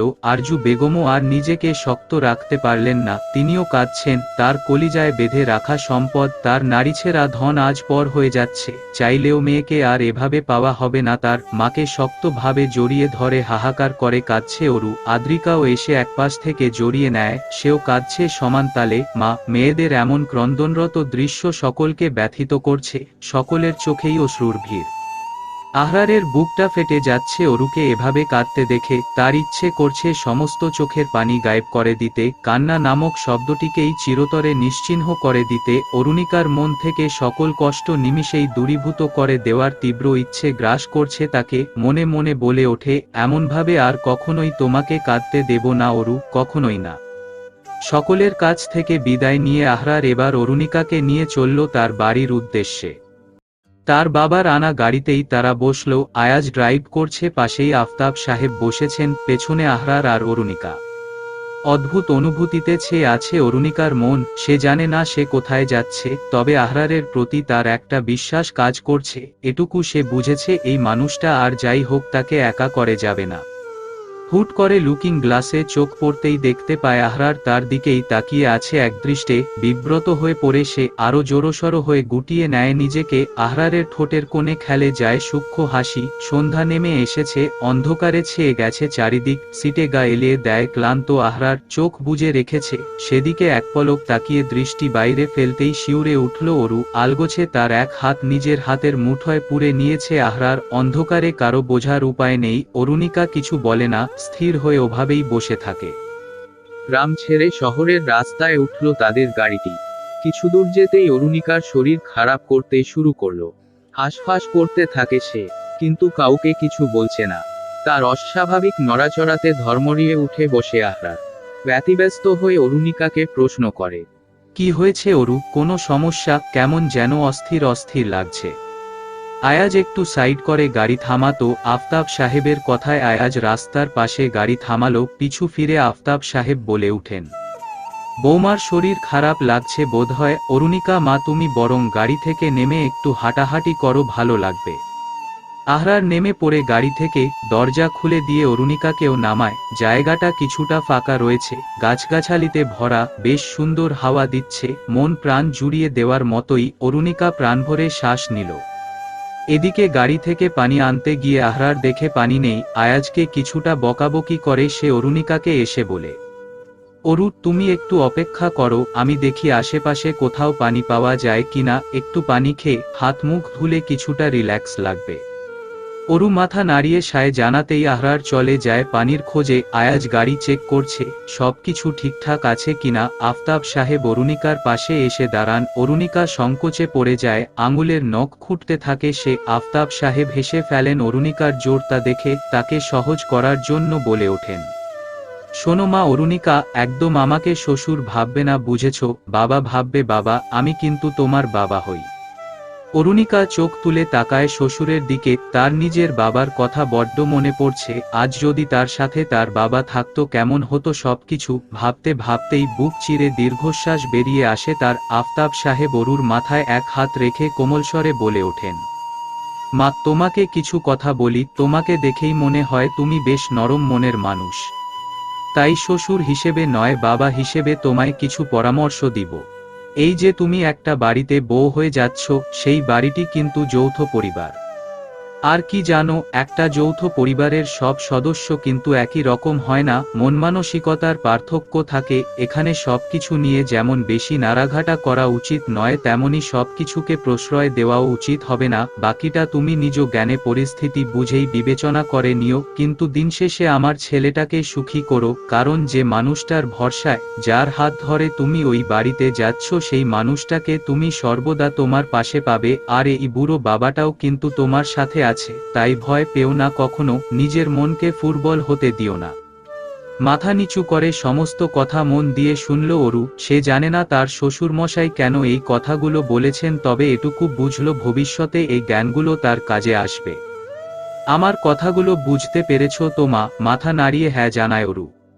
শ্বশুর বৌমাতে কি কথা চলছে? আহরারের কণ্ঠস্বর শুনে ফিরে তাকায় দুজন। পানির বোতল নিয়ে এসেছে সে। আফতাব সাহেব খানিকটা শাসনের সুরে বলেন, পানি উৎপাদন করে নিয়ে আসলি নাকি? এত টাইম লাগে? আশেপাশে দোকান ছিল না বাবা, কিছুটা দূরে গিয়ে পেলাম। নাও অরু, পানিটা খাও। আফতাব সাহেব গাড়িতে গিয়ে বসেন। আয়াজও কিছুক্ষণ হাওয়া খেয়ে গাড়িতে উঠে বসল। অরুর পানি খাওয়া হলে হাতে মুখে মাথায় কিছুটা পানি ছিটিয়ে নিল। আহরার বলে, এখন একটু ভালো লাগছে। অরু মাথা নাড়ায়, গুড, তাহলে যাওয়া যাক। দুজনে এসে গাড়িতে বসতেই গাড়ি ছুটতে শুরু করে। ঘন্টা খানেকের মধ্যেই তারা এসে পৌঁছে যায় খানভিলাতে। গাড়ি থেকে নামতেই একরাশ ভয় এসে জেকে বসে অরুর মনে। বাড়িতে আরো কতজন আছে তা সে জানে না। শ্বশুরমশাই বললেন যৌথ পরিবার, নিশ্চয়ই আরো অনেক মানুষ আছে। তারা কি সকলেই অরুণিকাকে মেনে নিবেন? নাকি আহরারের মতো ছেলে অরুণিকার মতো একটা মেয়েকে এভাবে বিয়ে করাই কোনো বড় ঝড় উঠবে? আহরার অরুণিকার হাত ধরে রেখেছে শক্ত করে। আয়াজ কলিং বেল বাজাচ্ছে। অরুণিকার বুকে হাতুড়ি পেটানোর শব্দ, মনে হচ্ছে কলিং বেল ছাপিয়ে যাবে। হাত পা কাঁপছে তার। আহরার পাশ ফিরে তাকায়, হাতটা আরো শক্ত করে ধরে ভরসা দিয়ে বলে ওঠে, আমি আছি তো অরু, রিল্যাক্স। দরজা খুলে যায়। ওপাশে দাঁড়িয়ে আছে আমেনা। বহু বছর ধরে এ বাড়িতে কাজ করছে সে, ছোট্ট বেলা থেকে এখানেই মানুষ। আয়াজ ভেতরে ঢুকে সোজা গিয়ে সোফায় বসে পড়ে। দাঁড়িয়ে থাকার শক্তি নেই যেন তার আর। আমেনা আফতাবের উদ্দেশ্যে বলে, ছোট ছাছা আফনে আহরার ভাইয়ের লগে কেমনে আইলেন? বাড়ির সবাই কই? আমেনা, যা তো সবাইকে ডেকে নিয়ে আয়। তখনই আমেনার চোখ যায় আহরারের পেছনে আড়াল হয়ে থাকা অরুণিকার দিকে। ওমাগো, আহরার ভাইয়ের পিছে ওইডা ক্যাডা? দরজা খোলার আওয়াজ পেয়ে অরু আহরারের পেছনে লুকিয়ে গিয়েছিল। আমেনার কথা শুনে আহরার অরুণিকার হাত ধরে টেনে সামনে আনলো, কিন্তু আমেনার কথার জবাবটা আফতাব সাহেবই দেন। ও হলো তোর নতুন ভাবি, আহরারের বউ। যা সবাইকে ডেকে আনো জলদি। বলতে বলতে আফতাব ভেতরে ঢোকেন আর আহরারকে বলেন অরুণিকাকে নিয়ে ওখানেই দাঁড়াতে। আফতাব সাহেবের কথা শুনে আমেনা কিছুক্ষণ চোখ বড় বড় করে তাকিয়ে থাকে, তারপরই ছুট লাগায় সবাইকে খবর দিতে আর মনে মনে বলতে থাকে, বড় ম্যাডাম জানলে আইজ বাড়ি তো কি যুদ্ধডায় না লাগবো বাবা গো। এদিকে আফতাব সাহেব ভেতরে এসে একজন সার্ভেন্টকে বললেন মিষ্টি সাজাতে। সার্ভেন্ট একটা ডিশে মিষ্টি সাজিয়ে আফতাবের হাতে দিতেই তিনি তা নিয়ে দরজার কাছে আসেন। বাড়িতে নতুন বউ এলো, আমার একমাত্র ছেলের বউ। মিষ্টি মুখ না করিয়ে কি ভেতরে আনা যায়? আফতাব সাহেব যত্ন করে অরুকে মিষ্টি খাইয়ে দিলেন, তারপর বললেন, এইবার বৌমা ঘরে ঢোকো আর আলোকিত করে দাও পুরো বাড়ি। আহরার ভেতরে প্রবেশ করে, এক হাত বাড়িয়ে রেখেছে অরুণিকার দিকে। সেদিকে তাকিয়ে অরুণিকা পরপর কয়েকবার ফাঁকা ঢোক গিলে কাপা কাপা হাতটা আহরারের দিকে বাড়িয়ে দিতেই আহরার তা ধরে নেয়, ভেতরে নিয়ে এলো অরুণিকাকে। ততক্ষণে সেখানে ফারজানা, তাসফিয়া, আহিয়া এসে হাজির। আহরারের সাথে বউ সাজে অরুণিকাকে দেখে সকলেই বিস্ময় হয়ে চেয়ে আছে। ওদিকে আমেনা সবাইকে খবর দিয়ে এবার আসে গুলবাহারের ঘরের সামনে। মনে মনে আল্লাহ আল্লাহ জিকির করতে করতে দরজাটা ফাঁক করে সে। গুলবাহার এশার নামাজ সেরে এই সময়টাই তসবিহ সহ পাঠে ব্যস্ত থাকেন। তাকে তখন বিরক্ত করা মানা, কিন্তু আজ যা ঘটেছে তাকে তো ডাকতেই হবে। আমেনা দরজার ফাঁক দিয়েই মুখ বাড়িয়ে মিনমিন স্বরে বলতে থাকেন, বড় ম্যাডাম আফনেরে ছোট ছাছা ডাকে। গুলবাহারের রাগ হয় ভীষণ। আমেনার মুখে দুটো বাড়ি লাগাতে ইচ্ছে হয় তার, কিন্তু এই মুহূর্তে কিছু বলেন না। এমনিতেও তিনি এখন কারো কথা শুনবেন না, তসবিহ সহ পাঠ শেষ হলে তারপর। আমেনা কোনো জবাব না পেয়ে ইতস্তত করতে থাকে। বুঝতে পারছে এখন কেউ মরে গেলেও গুলবাহার কথা শুনবেন না বা জবাব দিবেন না, কিন্তু সে যেই খবরটা দিতে এসেছে তা কারো মরার খবরের চেয়েও ভয়ঙ্কর। তাই জবাব না পাওয়া সত্ত্বেও আমেনা কথাটা বলেই দেয়, বড় ম্যাডাম আহরার ভাই তো বিয়া কইরা ফালাইছে, নতুন বউরে নিয়া আইছে। ঝট করে চোখ খুলে তাকান গুলবাহার, মাথা ভন ভন করে ওঠে তার। চেঁচিয়ে বলে ওঠেন, কি বললি আমেনা? গুলবাহারের চিৎকার শুনে আমেনা নিজেই ও বাবা গো বলে দৌড় লাগায়। আমেনা তুই কি বললি? আবার বওলল্ল। গুলবাহার চেঁচাতে থাকেন, কিন্তু ততক্ষণে আমেনা ভো দৌড়ে পগার পার চলবে।